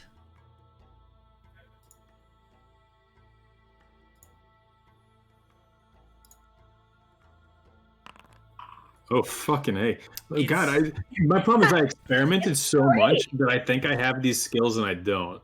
It is I mean it's an amazing cut of meat. He's giving you a face like you don't know what he's talking about. That dude has probably never even tasted meat in his life. I checked my notes. Oh, fuck, I didn't even take my note. Fellow adventurer, you are clearly wrong. This is a wonderful cut of meat, among the best I've ever had. Yeah, you want a fatty fillet? Yeah, absolutely. High fat, which melts down as you cook it and adds to the overall flavor of the cut. That's not a thing. Fillets are hyper lean. I think we may have gone to different schools. I think you're I think you're not gonna agree with me, so you can enjoy your not good cut, sir. Yes. And then I go back to eating my super tough meat. Yep. He's like, you're wrong, but I'm going to eat this spare meat jerky. Oh, excuse my friend. Like I said, we are from out of town. We don't know the local customs here, and I don't know my party. Don't worry, sir. No. It takes all kinds here in Port Nyanzaru. Chult is a melting pot, if you will. Oh, good. A vibrant array of cultures is the only way to true strength. Because absolutely. If you approach it with one idea, you exclude the other ideas. Bring them all to the table. Of course. Pick the best, and when the best is no longer the best, pick the new best. That's what we say. Oh, absolutely. Wow. You guys sound like my hometown. Oh, I'm sure. Smart people back where you're from, sir. Not really, but very democratic. Well, that sounds smart to me. Well-intentioned, indeed. Benevolent. Smart, a couple. I just walk away. The smartest. I giggle a little. All right, so we wrap up our little food side Top venture. Chef section. Our Top Chef skit. Yeah. So I give him 2 silver and the other guy 2 silver, and lots of bows and handshaking and such, exchange names, and then I lean in a little bit. This is a bit of going for the gold here in a situation that probably has nothing to do with you or anything about you, but we are looking for something called a soulmonger. On the off chance that either of you have heard of that. That sounds terrifying, and I'm glad I've never heard of it. Yeah. If you do find out what it is, don't come tell us. We'll either destroy it or make it into something good. That sounds awesome. I believe in you. Yeah, so maybe no direct knowledge of such an artifact. What about pointing us in the direction of somebody who may? Ooh, well, you could certainly head to the Merchant Prince Villas. That's kind of a collection of information and stuff. But you might have trouble getting in. I don't know what your connections might be like, but you'd probably What's the best way to weasel yourself into that? Money. Definitely money. Okay. But as far as just information in the city goes, anything and everything kind of passes through the inn here in Port Nyanzaru. You pick an inn that is frequented by travelers, by people, especially people who are willing to leave the city. You'll probably find someone who's heard something. So the Thundering Lizard. The Thundering Lizard will be a good choice. How's the local gambling? Well, if you're into dinosaur racing, excellent. Aren't we all? I mean, who wouldn't be? That stuff's awesome. Okay, then. And who is the foremost expert on dinosaur racing? Your mom. Your a local mom. legend of sorts. Has anyone made their fortunes off that? I'm a guess not. It's gambling. What was that? I just heard a voice. Yeah, I said probably not because it's gambling. Well, you know, I've made all my money off of gambling and my career. I see. Maybe you just need to worship the right god. Well, yes, indeed. There is an old family that raises T-Rexes right outside of the city, and well, they've had the prize-winning dino for a couple years now. Good old Big Honker, and I'd say that family probably made most of their fortune off it. Off participation, direct participation, not wagering. Correct, not off wagering. They have a racer, they have a rider, and they have a jockey and a dino. I Now, guess if you're it's better looking, to own the game than to bet on the game. exactly. Now, if you're looking for someone who's making their money on the bets themselves, now that would be young Zhangku. And Zhangku, he's probably the biggest bookie in town, and so that's where he makes his money. And which section of town does he call home? Oh, this one right here, sir. You'll find him frequenting the area. Now, Do you know him? I have seen him in passing, and I could certainly point him out to you, but I wouldn't say I know him. Do you know when he frequents the area? Does he come by for a favored meal on a favored day? Not here. I couldn't say I serve him here. I think he's got plenty of money. He probably gets food at home. But I think you could probably catch him in one or the other inn here in the south side of town, at least once a day. Oh, perfect. Yeah, we'll be on the lookout and see what kind of insight he's got. Good, good. Well, Mr. Merchant, you have been beyond helpful. Oh, what's that, oboe? Your plunk was delicious as well? Ha, of course. Ah, man, such hospitality to strangers. Your city is truly a gem, and you a gem among gems.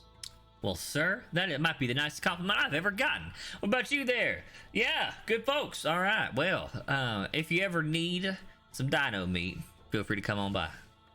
I'm going to take my fancy magic knife and just go, and it disappears. Stand up, give him a little bow, and turn around and look for the rest of the group. All right.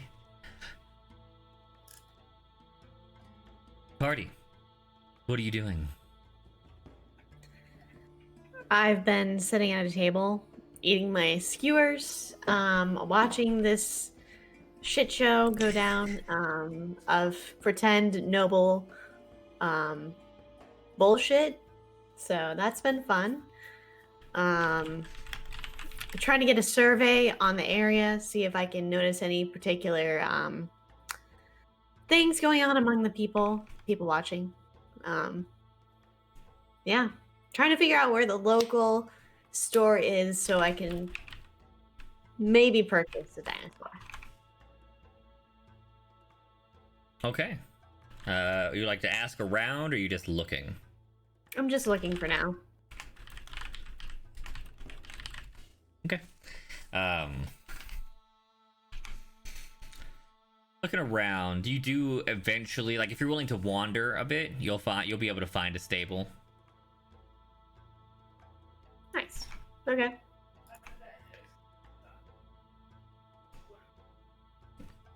You gonna head inside, or are you just looking for it? I'm gonna meet back up with the guys, see what they're doing, and then I'll kind of decide from there. Okay. You come back to see the shit show has ended, and Avi is returning to the group. All right. I've got some great information. I think we're heading the right way. Oh, What were so y'all that able to discover? wasn't just you pretending to be wealthy and parade around I uselessly. have seen large amounts of money pass through my hands and into other hands.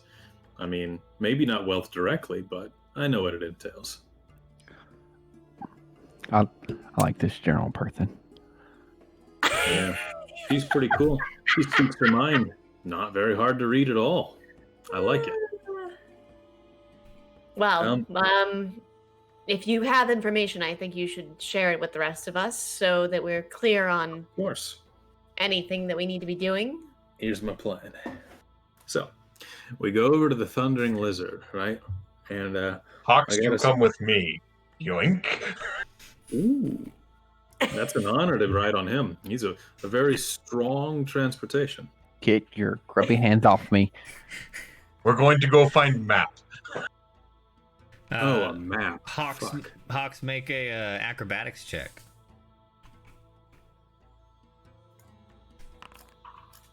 Yeah, you say, Hawks, you're coming with me, and you attempt to yoink, and he's just like, bloop. No. Not today, bitch. Yep, definitely like, bloop. I go find map. So we're headed for the Thundering Lizard, which is evidently very close by. We can just ask around and maybe get a map there to fill in. I do. I do say to Fury, I will assist you though. Just please don't grab me like that. A map is important. That's a great idea. I bet the innkeeper would have a local map. So I've learned there is a prestigious young gambler named Young Jianku that has made his fame and fortune off of gambling and running books on the local dinosaur races. That man must deal in information that doesn't wind up in everyone's hands. And if not, he deals in the information we need to make a lot of money and go get access to the local princes of bookshelves to figure out what we can find. Well, at first I didn't think you were actually very smart, but I do think you have a point there. I'm going to prestidigitate an exclamation point. Yeah. Perhaps we do need to sync up with this character and figure out if he's worth our time and has information, or perhaps he can shoot us in the right direction to make more money, and we'll make our own way. If he loves gambling, then I'm sure he's heard of Timora. And if he's a fellow out here, then, I've got a fraternity. If not, and he just loves gambling, I'll share my secrets with him, and maybe he shares his with us. Yeah, we'll see. Or maybe he's a butthole and we try something else. But it's a lead. It is, in fact, a lead, and that is indeed what we need. So let us carry on. I'm impressed. All right. I like you too. Where's the Thundering Lizard? Well, okay. Let's back it up a little bit. Let's rewind that. Best buds forever. Where the fuck is the Thundering Lizard? Part. High five. Thundering Lizard. Thundering Lizard. Thundering Lizard. Anybody? Okay. I'm gonna scan Fred, it. hug.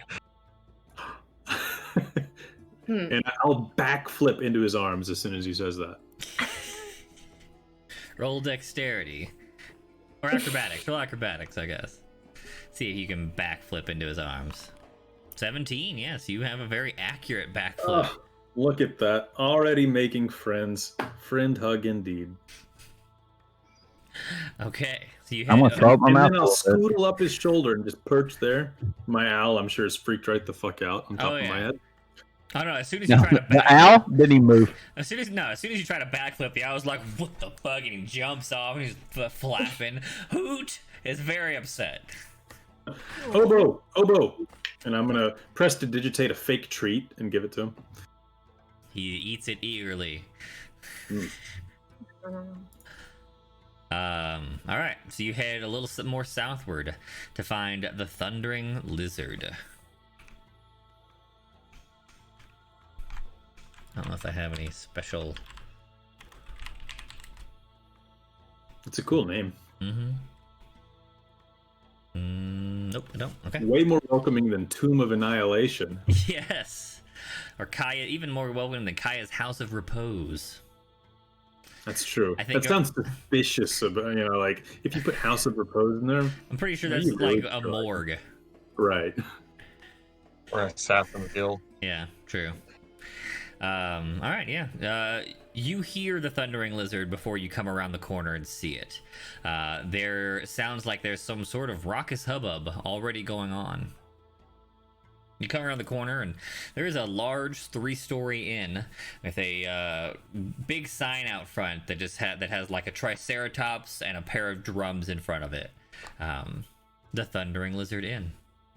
Inside, you hear the sounds of shouts, some music, and every now and then a cheer. Oh, this reminds me of home. The smell of copper, exchanging hands, the cheer of the crowd, all these fun events and dice rolling. And this is nice. You head inside? Oh, yeah. Okay. Inside, it's actually exactly like it sounds. It sounds as though you see a small band on a raised section in the corner playing loud, boisterous music. There's a group like sitting around kind of half moon in front of them, clapping along and singing and having a good time. Then in the back, you also see what appears to be an arm wrestling tournament currently in progress. And that's where the cheers come from. The spot that I'm gonna lean down to Fury. Oh, I see a chance for you to make some money.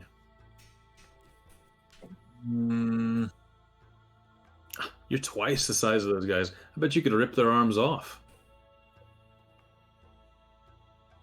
Maybe. I believe it. highly believe that is a terrible idea, so we're not going to be ripping anyone's arms off. Or you've got strength of mind. Does it correlate to strength of arm? Very bold. What? No? Well, come on. One of y'all can go arm wrestle a bunch of dumb thugs and make us some money, right? No. Not you. You're a tiny person like me. One of these two. What? Okay, hold on. Time out. Watch this. Okay. I'll trick a few people as long as they're smallish. I can't abide by trickery, but what you do on your own time is up to you. Actually, never mind. Yeah, okay. Never mind indeed. But the goal is amass a big enough fortune to access a library, and maybe we learn of local legends or some sort of a lead for our mysterious artifacts.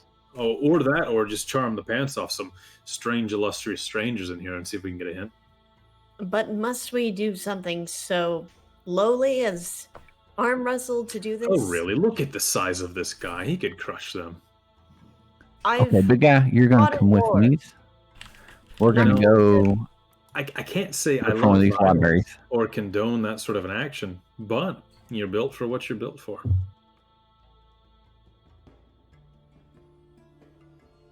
Just stepped on popcorn. Good job. Yeah. A local peanut crunches under Fury's foot as you walk inside. Oh, a new kind of peanut. Wow. I've learned so much and I've only been here an hour. As you walk in, you take a good look around. You see, of course, the band and the arm wrestling tournament.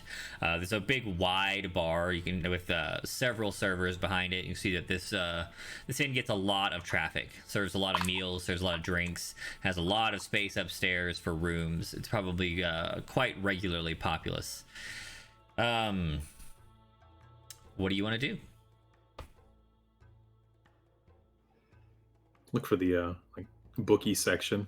Maybe people with a bunch of slips of paper trying to turn them in. Probably in the back near the arm wrestling tournament. I'm gonna go talk to the barkeep. Okay. Is there an actual wrestling like? Full on wrestling? No, just arm wrestling at the moment. Like there is a square in the back, but nothing's going on in it at the moment. Is it a small square? It is a small square. Oh my god! And pretend I didn't see it. Good. My character's offended. There's no mud in it, so it's okay. I'm gonna go up to the bar as well. Okay. Fury, what are you up to? Fury's going up to the bar, but he's going to mention to the gnome, she's stronger than me, as he goes on over. Technically true. Despite his extreme height advantage, as far as like muscular bulk, your female party member does look to be the strongest. I'll just respond. Thank you for the insight. I'll try barking up a different tree. We're gonna make money either way. Yeah. So and I'll climb down his arm. Okay, you scuttle down and head to find yourself a bookie. Yeah. Trio, you head to the bar. Are you separating or are you approaching together? I expect together, but yeah. Okay. Unless somebody else has no. Together it is. You walk up, a youngish looking fella, maybe in his late teenage years for his race, looks up and, oh, afternoon, travelers. afternoon. 3 drinks, please. Three drinks. What would you like? You looking for water, wine, ale? Ale, Spirits? please. I point to the Fury. Okay. Like to him, like Ale. what do you want? Ale. 3 ales, please. Ale it is. All right. You like local beer? You want import? Surprise us. Local, please. Local. All right, here you go. And he turns around, fills 3 mugs, and slides them over. That'll be a copper apiece, please. I hand him 3. All right. Slide him too. That's 5. That's 1 too many. That's 2 too many. Are you tipping? Tipping. Oh, okay. Well, thank you, ma'am. That's awful kind of you. Are you looking for something? You in need of assistance? You look like the Actually, adventurous sort, if I don't miss my guess. you would be correct. I have a couple of questions. One, is there any sort of tournament of, well, wrestling or sparring? Any sort of that nature? Are you looking to Like a fight? tournament of might. I might be, yes. Well, yeah, we can certainly accommodate. Yeah. I know I read this. So many things. Ah, yes. If you head through the city to the Grand Coliseum, you'll find there's an entire arena for fighting. We hold the gladiatorial games. I was thinking more on a low scale, something that you could bet on, perhaps. Oh, you could bet there. It's not like even though it is a big arena, we hold events almost every day. All right, fair enough. And would you happen to know the best merchant who sells dinosaurs? Oh, you'd like to buy one? I would. I give her a very sharp look. I just said stare what at I her. bet. I just keep staring. While sipping on my drink. Oh yeah, yes, ma'am. Are you looking to buy a racing dinosaur, a kind of like a beast of burden kind of dinosaur, a riding dinosaur, but not for racing kind of dinosaur, or maybe a big dinosaur, small dinosaur, pet? What you looking for? I'm looking for a companion that perhaps I could be able to ride. One that can hold its own in a fight. Very intelligent if possible. Oh, well, that's gonna be mighty pricey, but yeah, I can direct you. All right. Well, if you head back up to the northern area, to the Merchant's Ward, rather as opposed to the Market District down here, you'll find the house of a dinosaur handling family. They raise them mostly for the purpose of racing, but their guard also ride dinosaurs. Their children ride dinosaur. Like they're pretty much all the dinos. Their names are Assam Bemord or something like that. I want to say it's the House Bemord.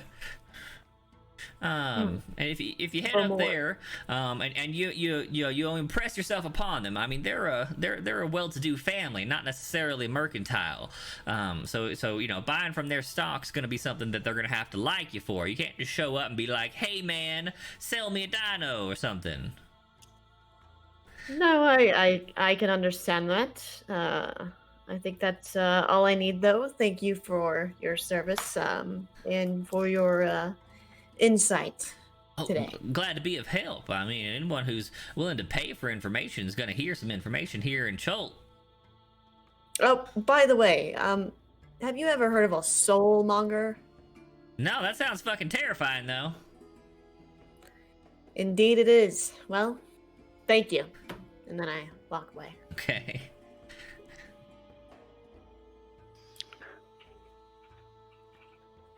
I'm really confused that she just walked away. I asked the barkeep. Well, I actually had a couple questions. One. I'm just gonna outright ask it. Do you know where the black market is? What do you? I mean, heroin. It's not as though I wouldn't say we don't have one, my friend. But you might also discover that the things you might regularly find on the black market aren't in one here.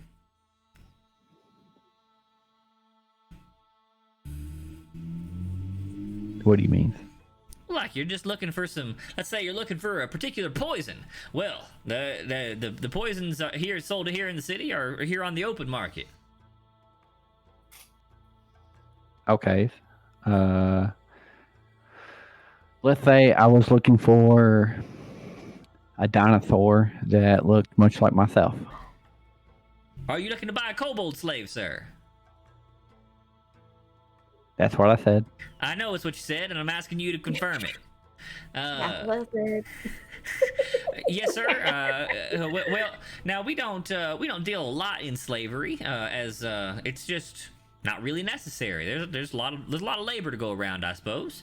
However, you certainly could find a market for such a thing. Now, kobold slaves in particular, that'd be tough. You know, the kobolds, they really hole up on the mountains all the way across the peninsula. We don't really see much of them all the way out here up in the port. Now, if you're looking for goblins, we could probably get you one of those pretty easy, or maybe a regular, like a halfling or something like that. No, I don't really give a shit about them. Oh, just kobold. Yep. Well, you're gonna have to ask around. I can send you to one of the proprietors of such a good, but I really don't think you're gonna find any kobolds. Okay, thanks. That's all I want to know. Mm-hmm. Wait, hon. I actually want to know more things. Okay, sir. Yes.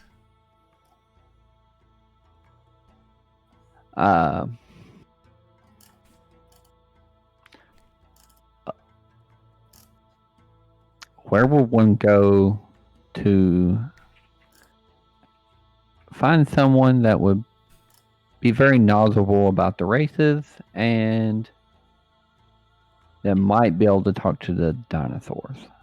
Well, if you might know that. Someone knowledgeable about the races, you're talking to them. I can tell you anything you need to know about racing. Man, it's probably my favorite thing that happens here in the city. Okay, who's going to win tomorrow? Well, most likely to win tomorrow is going to be Big Honker. He wins most of the races. That's not what I asked. Who's going to win tomorrow? Big Honker or someone else. Oh, thanks. So you don't. Okay, got it. Thanks. I'll look over. Fiery, how are you enjoying your drinks? Furies. Fury. James. Oh. Is quite good. You need to speak to Animal? I can talk tomorrow. Oh, thanks. You were the best. You can talk to animals? Yes. Wow. That's pretty cool. How do you do that? Can I do it? If you spend long time training. First, I have to beat you with axe. First, they have to beat you. Wait, God dang it. you're gonna beat me up? No. Look. To learn, I have to beat you with axe. Fairy. Says this. It's good. He's a big Okay. joker. Trust me. More ale. Oh, okay. I throw down 2 more as I finish my drink, and I Right. can't get 2 more He else. slides 2 more over. Well, if you need anything else, make sure to just come ask us. We know just about everything in the city. Thanks. Will do. Come on, Fairy. All right. Avi, you head over to find a bookie. Are you looking to make a bet, or are you looking to have a conversation? I'm looking for either young Jean-Coup himself or someone who may know him. Okay. Now you didn't get a description, so you're gonna have to ask around. If that food stall vendor knew him, then he must be clearly very well known, right? Yeah. Why don't you make me a general charisma check? Fuck. My character is smart, but he's not particularly charismatic.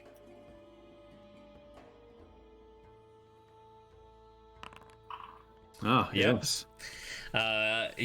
You walk in and you're like, "Hey, asshole, do you know John Koo? I'm a computer. I'm a computer. I'm looking for John Koo. Hello." And most of the dudes or chicks or whoever you accost with this demand are like, don't even give you the time of day. You're a new face. You're not being very polite. Eventually, you do make it to someone who just happens to be a bookie, and he's like, "Are you looking to make a bet?" Oh, maybe so. I'm new in town, and I was looking for Mr. Jean-Coup in the hopes that I could trade my gambling prowess and learn a little bit about the way he makes his money. Yep, can't help you with that. And just kind of moves on. 2-to-1 odds. I'll call him back a little bit. What about inside bets? Inside bets? What are you trying to say there, friend? Oh, I don't know. Maybe like a keen tip for a beginner. Yeah, bet on the winning dino. 2-to-1. 2-to-1. Oh, that's the secret. You bet on the winner. That's right. 2-to-1. 2-to-1. Oh, you sir. All right. It's my first time playing a character with no charisma. This sucks. I don't have any of the skills I'd be using here. Dang. Like I have so many ideas and they're all just fucking useless. Shit. I'm gonna try and intelligence my way to it. Who is like the most controlled in this room that I can see? That's unfortunately going to be a wisdom-based check. Roll insight. I mean, that's not bad for me. At least I'm glad I had to fuck that up to get a cleric. Roll insight. True. Yeah. That's much better. Good roll too. Looking for a calm gambler. You're looking for someone who's betting. Yeah, somebody who's clearly paying attention to these races, but isn't jumping up and down and acting like a dumbass. Well, you're in the back with the arm wrestling tournament, so anybody who'd be paying attention is paying attention to that. Oh, okay. Can I modify it a little bit? I'm looking. Does there seem to be a lot of money changing hands for arm wrestling? Oh yeah, lots of bets. Okay, then I'll take that for what I can learn. And okay. I realize there's no young John Koo around here, and I'm gonna follow my tip from my buddy Fury and go seek out Nora and see if I can do what I can to help her cheat to win this. Okay. You find Nora having found herself a table, and she is working on her ale. Nora, what are you drinking? General Nora, please. Ooh. Hey, I'm I won't having an say ale. Ginny like that other asshole, but General Nora, what are you drinking? Well, you did call me General Asshole earlier, so I think we've already crossed that bridge, but It's a I'm term of having an endearment ale. where I'm from. Sure. Not where I'm from.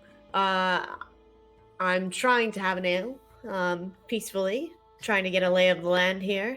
Did you find anything out while you were As speaking you with might whomever? expect, I struck out incredibly. It turns out the people here don't like me. I tried to find young John Koo. Absolutely nothing. It turns out that you probably have to know somebody to find him. As one would expect, and I probably should have seen coming, but, sometimes my hubris gets ahead of me. Well, There does, on a positive note, there does seem to be a lot of money wrapped up in the arm wrestling tournament. And, I've noticed that big old weapon you got on your back, and talked to my new friend Fury here, and he says he eyes you up to be even stronger than he is. What do you say giving it a whirl? well, that's quite flattering, but I'd rather spar if I'm going to use my strength. I'm going I to feel like lean in that's real better. close. It's A more bet like this, respectful. there's no risk of losing life or limb. It's just you putting your arm on there, and let's say I tip the odds in your favor. I mean, I enjoy the thrill of more risk. So for me, it's a little bit of a waste of my time. Oh, a waste of your time. I saw hundreds of gold changing hands over there over this kind of stuff. I know it seems like potatoes for adventurers like us, but I think it might be worth your while.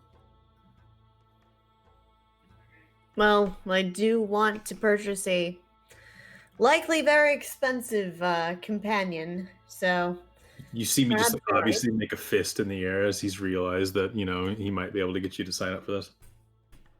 All right, I'll try my hand at it, and Oh, that's it. That's it. Okay, so we'll here's what see we're where gonna it do. goes.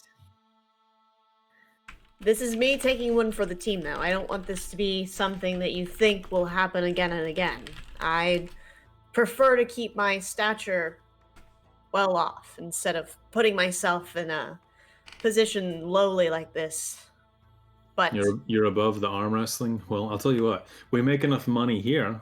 Maybe we go down to the arena and we make a little more there. that would be much more my speed, so Maybe you let's can buy two see what dinosaurs, one for happens. each leg. Sure. What's the 1 minute? Fuck.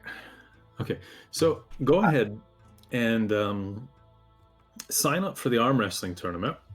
And I don't know, maybe 10 seconds before each round starts, maybe somewhere between 1 and 10 seconds, I'm going to yell out from the crowd.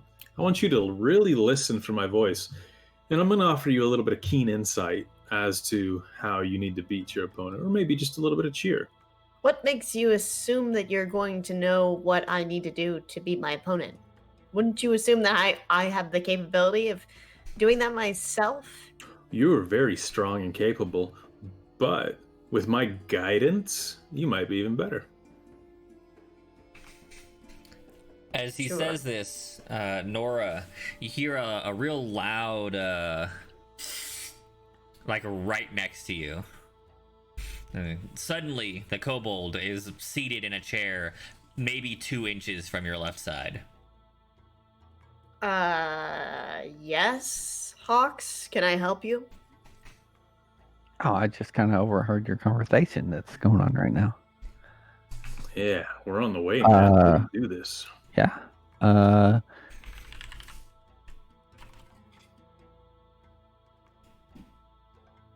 Well, then, I don't know if I need to roll for this or not. I'm gonna attempt to persuade her to throw the 6th arm wrestling match. If she does 6. No, that's a the talk. sixth one. That's a thing you talk out. Okay, gotcha. So here gonna be arm wrestling. I think you should throw one of the matches.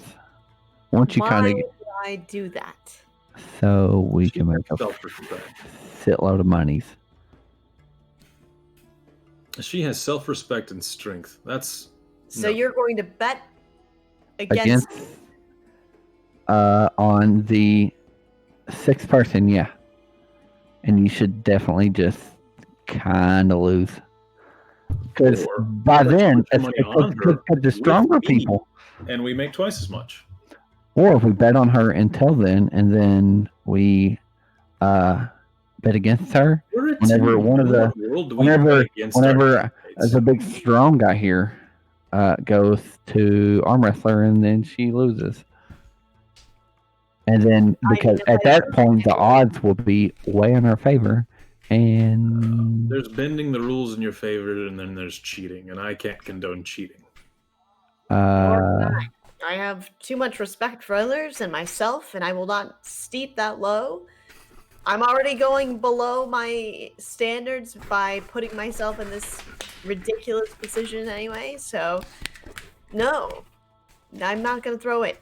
If you don't bet on me, that's your prerogative, but do what you see fit for yourself, and I'm going to do the same.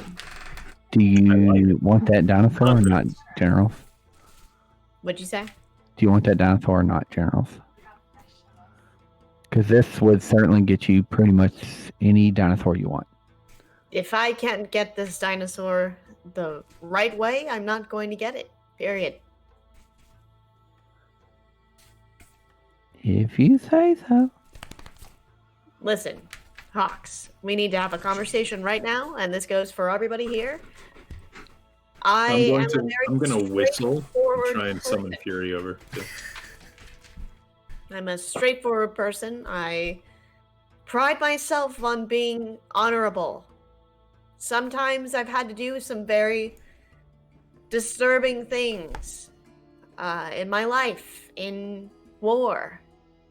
Things that I'm not proud of. So outside of those situations, I take great pride in keeping myself, holding myself to a higher standard. And even if it's something so ridiculous as an arm wrestling tournament, I'm not going to throw it willingly, knowingly, just for some dinosaur that I don't need, just want. So I'm going to start yelling. Did you hear that, everyone? This is your new entrant. Money in now. And then I kind of softly say it and whisper and say, so one more won't hurt you, huh? And I just look her dead in the eye, like just straight up dead in the eye. You see his little beady lizard eyes like, so one more bad deed, huh? I'm gonna say in and then I just leave it at that, and I just kind of walk away after that. I'm gonna say in Draconic after he says that, be careful you don't know who's listening.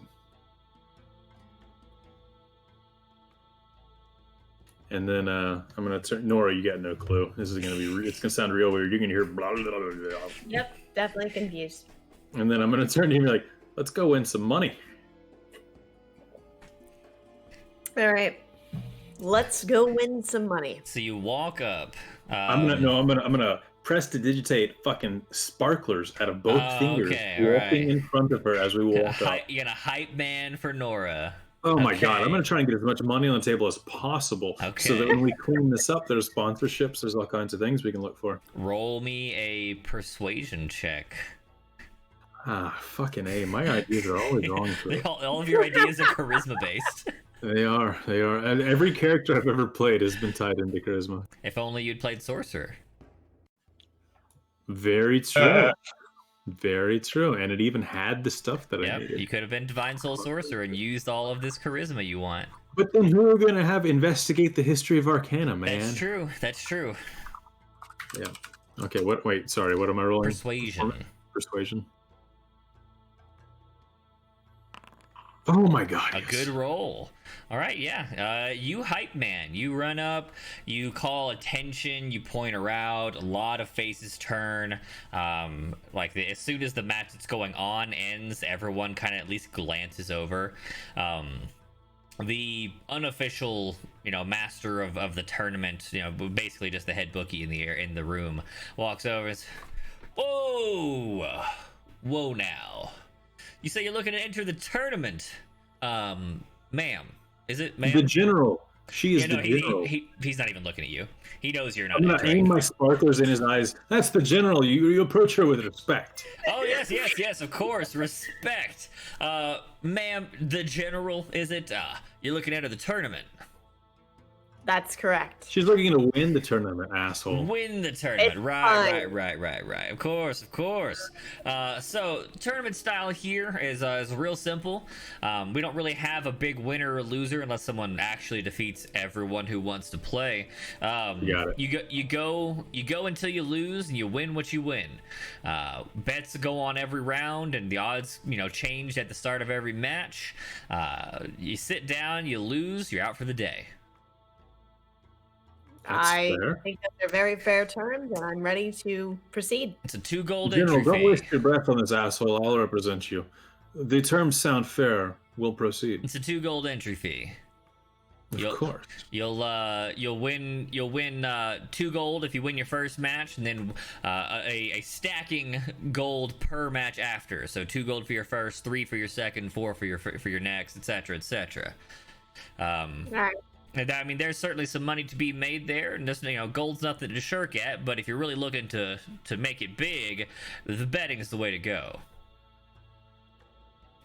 Oh, and what's the max bet for each round? Well, since she's an unknown, an amateur, the bets will be the same as her winnings. But the odds are, of course, where your money comes from. So if she sits down and her entry fee was 2 gold, then it'll just be 2-1 on her as soon as you get in. You can only bet 2 gold, so you can win 4. But as it goes up, and especially if she looks like she's against some intimidating customers, maybe those odds get much better. Or maybe they get worse if she's winning too easy. I like it. A logical approach. Okay. We'll enter. And I'm going to pull out 2 gold and hand it to him. And I'll bet on her in the first round and pull out another 2 gold and hand it to him. I hand her, since I'm running the tournament today, I don't take the bets. That'll be my companion over here. And he points you to the guy who was not giving you the time of day earlier. Oh, that guy. Maybe you hand in the bets for us? I don't. If you've pissed him off, that's your own fault. Maybe you should get someone else to hand him gold. I didn't piss him off. He just pissed in my face, really. Well, he does that. Yeah, I mean, that's what you get for being new sometimes. Don't you worry. You show him gold, he'll take your money. I walk by and grab it with my tail. His gold with my tail. No way. The kobold tail is not like a monkey tail. It's thick. You just like. Yeah. I'm gonna try to dexterity away from that. Well, I want to try and hold it out so he can put the coin on it and then just bring it over. Make a little table of tail for Yeah. him. Yeah. As my team member who's given me the most shit so far, Definitely not. No Yeah, trust I imagine not. You're lost then. So he takes the gold and then basically like kind of like sides you out of the way and takes the general not around the shoulders. He's not trying to be like obtrusive, but he's trying to push you out, Avi. He just kind of like insinuates himself between you. Now, ma'am, the general, was it? Is that a stage name or is that actually your name? I go by General Nora Jaher. That sounds like an actual name. Let's not do that. Jahar. The general sounds good. I told you, names are a good dumbass. thing. He's The just general is her straight name. up ignoring Avi now. Will not. Avi, if you want to get his attention, you certainly can, or you can now go place a bet. What do you want to do? I'm going to place a tiny firm hand on his side. Excuse me, you need to work through her representation before you start degrading her on your own. Oh, I'm sorry, sir. I did not realize that she had a manager. Is that right, the general? I suppose Avi is my manager at this point. Duly so- noted. Now, sir, we don't really have a lot of official activity or work going on here for management to really take part in. However, I do represent an interest in the gladiatorial games as well. If things go well here today, you and I might have a chit-chat later if you're up for that sort of thing. Oh, my friend. You know, the general didn't even want to enter a podunk tournament like this. She said it was beneath her. My intention is for her to crush these ranks, and then we march over to the arena and crush those as well. I mean, this is a weekday tournament. That may very well happen. I wouldn't say we've got anywhere near our strongest in the inn right now, but we do have some strong arms, and we'll have to see how that goes. You and I, now, the general, if you could go and hang out. You see that fella with the red and blackish hair? Looks like he's got a burn wound on the right side. If you'll stand next to him, he's also a new entrant. You'll be up after he is. I swear to God, if his name's Zuko, I'm gonna be so pissed.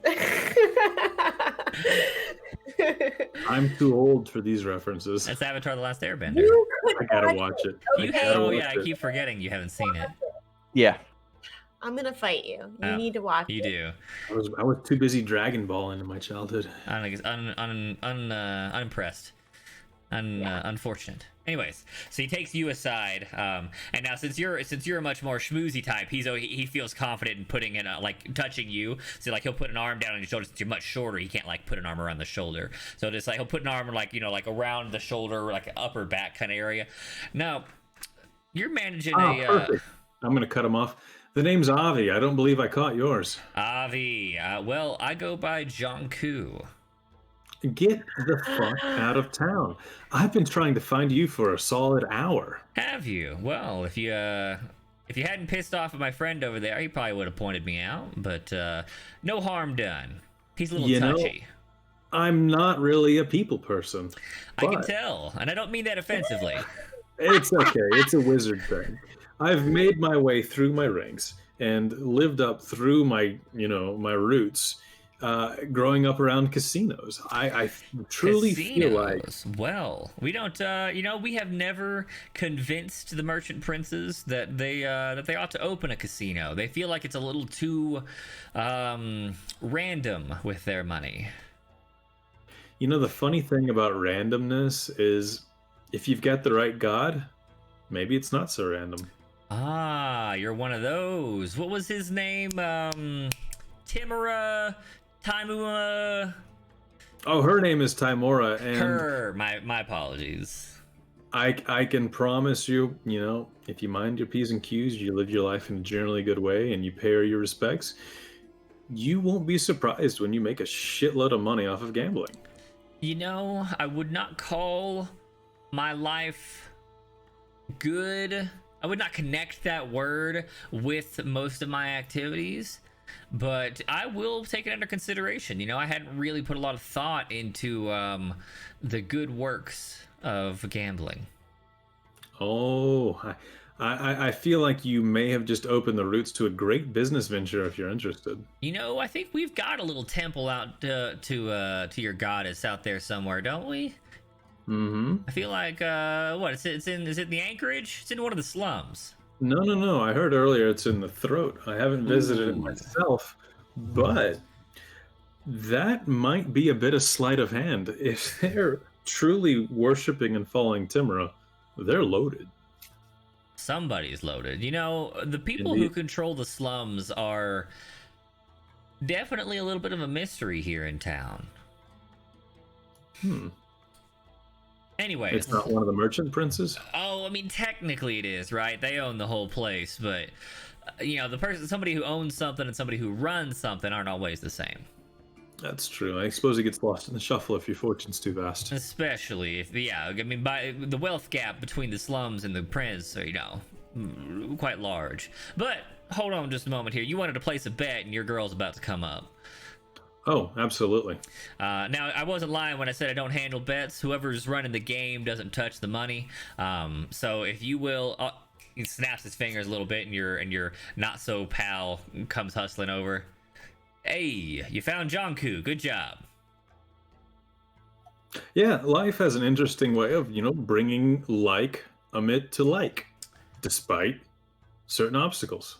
Doesn't it, though? Are you looking to make a bet? Oh, yeah. I'd like to place the max on the general there. The new girl. All right. Well, she given that she's a new amateur, she gets she starts off at 2. We'll go, and she's just 2 to 1 on whoever's on the board right now. All right, here's your 2. All right. Clink, clink, and then I flick them out. He snags them out of the air. Expert at coin Yeah, I'm sure dexterity. he's just assholes flicking coins at him. Oh yeah, and, in fact, since you're gonna be an asshole, he'll snag the last one and then like roll it over his fingers, doing some neat tricks. Thank you, sir. You'll see genuine impressment. Wow, from Avi. Okay, General, fire-haired, definitely not Zuko, got up and lost instantly. So you are against the current incumbent, who you haven't been paying attention long enough to know how many matches he's won, but he looks like a pretty strong guy. I wouldn't say he's as experienced as you, but he definitely has big arms. Mm-hmm. Now, would you say that your intention is to win this with strength or with skill?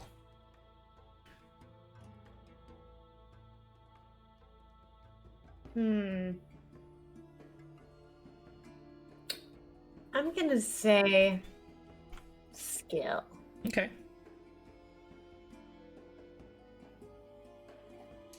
Why don't you make me an athletics roll? Has she sat down? Yeah, she's sitting down right now across from her opponent. When she sits down and I see their hands meet, Are you casting guidance over there? oh yeah. When I see her sit down, and their hands meet, I'm going to yell out, "General, no mercy today." Okay. Oh, we lost James. Oh. Yeah, passing guidance on to her. Did we lose him permanently, or is he just randomly gone? I don't know. Maybe he fell asleep. The world may never know. 10,000 or what? Hon, 100 years have passed. I don't have the Are we four quoting cams. the opening of Avatar? The half goat man disappeared when we needed him most. That's true. Okay. I'm just gonna throw these into frames real quick. Anyways, so roll a d4, Pepper, and see if you get a bonus, and then we'll see how our strongman does. A 1. Oh my god! 2 Yikes. The worst minimum possible rolls. two rolls. I'm glad you didn't let me bet on this, Randy, because I would have bet 2 gold and lost it. Yep, you would have. Oh, I mean, if you were betting 4, yeah. Yeah, my apologies. I should have let you bet. I wasn't my intention. But since it didn't, hey, you don't lose any money. I mean, but maybe I'll roll super low. Haha. Haha. No. I mean, he's not as strong as her, but rolling minimum twice, fuck he's not myself. not Oh good my chances. All right, here we go. So you settle down, you put your hand up. You've had a few arm wrestles under your belt, and you know that you need to gain a little leverage to try and win this here. He's just a big strong fella, and he's gonna try to win with raw strength. And rolls a 4. Oh, actually, I did a private roll, but he rolled a 4. You can see it on the So screen. I win? You are gonna win with a 6, yes. Oh my god. That is skimming by with like the All right, smallest. Randy, you got to tell us what actually happens. Oh no, it's yeah, I will. Like, so if you want to check the stream, you can see that I rolled a 4. So yeah, he settles up, puts his larger hand, because you still got, like delicate elven hands, puts his much thicker hand over yours and kind of grins, takes a good long look, and then like you see as he's grasping your hand much bigger, he loses a little bit of his nerve. He feels kind of bad. You can see in his face that he pities you, that he thinks you're too small and he doesn't want to hurt you, and so he does. He weakens a little bit, and when they call go, it's not that you're significantly stronger, it's that moment of pity gave you the chance to grab leverage, and that's usually all you need if you're anywhere nearby in strength. And But then the 1. but then the one little boost. Yeah, like it's like a shockingly tough battle. You're both feeling awkwardly, like you can't get your elbows settled, and you're having trouble gripping the handle.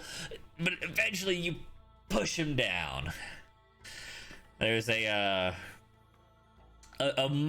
very, very minor cheer. They're like, "Woo! All right, Good one. And start the sparklers up. There it is. I knew it. Knew it. Called it. Collect the money. The Janku looks over to you and he's like, your girl might need a little more training. I think she looked like she struggled with that one. That was just the warm up. I'm sure she's just rusty. We went through a teleportation and all. I'm sure, it's just a bit to shake off. Okay. So you'll win 2 gold. You'll get your entry fee back. And then another person comes to sit down, looking a lot more wiry. We can make new bets and all that stuff too. This is so this will go 3 gold, 3 to 1, not 3 to 1, 2 to 1 still, so you can win as much as 6 gold. So you got 2 gold. Well, she will win 2 gold for the match, and you won 4 gold in your bet, getting a net 2 positive. Okay, so she has 2, and then I've got +2. So she hasn't. I covered her entry fee. Right, you covered her entries, and she hasn't got that back yet. So you're still down those 2 until she finishes. Right. But yeah, that your bet did pay out, so you are +2 from the down 2 you had when you paid hers. Okay, so I look over at Janku. All right, it steps up 1 each match. Yeah, her winning goes up 1 each match. The bet minimum, Before he finishes, I'm just sliding 3 over, and then remembering it's not to him, and calling the guy over. He comes back over. Hey, attendant. Hey, your girl won. Nice job. I'm not sure if she was making a show of it or if she's not quite as strong as she might look, but better luck next round. Don't doubt the general, and I'll click, and hand him the 3. We're going 2 to 1 again. Her opponent's definitely a regular here, but we wouldn't call him real strong. Guy got up next, though. If she wins this time round, we'll get you some better odds. Sounds good. Here's my 3. Wiry guy steps up, puts his arm on the table, and we'll find out what happens next week in the arm wrestling D&D game. The ultimate fighting. What's it? A Kinshi Bow-to-Chin or whatever the fuck? I don't know. This is it. This is is the it. ultimate anime showdown. That's right. Well, all right, everybody. It was a blasty blast. Hope you had a decent time here in the safe city where nothing goes wrong, before you head out into the deadly jungle where everything goes wrong. That's later. That's much later. You got so much time. Time to make money, make friends, get prepared, Buy a learn things. dinosaur. Buy dinosaurs. Yeah. So exciting. Steal people's money. Steal their money. Trade steal me. their dinosaur. No. All the things. Or my dinosaur or my money. I can So picture Hawks walking behind everybody as they're cheering and going on. Thank you. oh my god. A little buffet. All right, pals. I wouldn't be doing that here. I'd definitely get caught. Oh yeah, you would. Too many people. It's been a blasty blast. Those of you out there on the internet, I saw you actually pretty active in chat today, which is lovely. Thanks again to our sponsor, Ninja Quay, who graciously purchased these mugs, these team mugs. Yeah. And my shoe rack. My shoe rack is brought to you by Ninja Quay. Unfortunately, we could not afford the logos yet, but we are hoping to this year afford some logos for our team cups. Indeed. He set 2 records, a donation record and a sub gift record. True. Thank you, Mr. Ninja. You're the best. Yeah. You are the best. Thank you, Mr. Ninja. Catch us here. Catch us here on Sunday for the other game, or next Thursday, of course, for the continuation of this game, the exciting conclusion of the arm wrestling tournament. Good night, everybody. If you have a chain, it's going to be off it. It's true. Good night.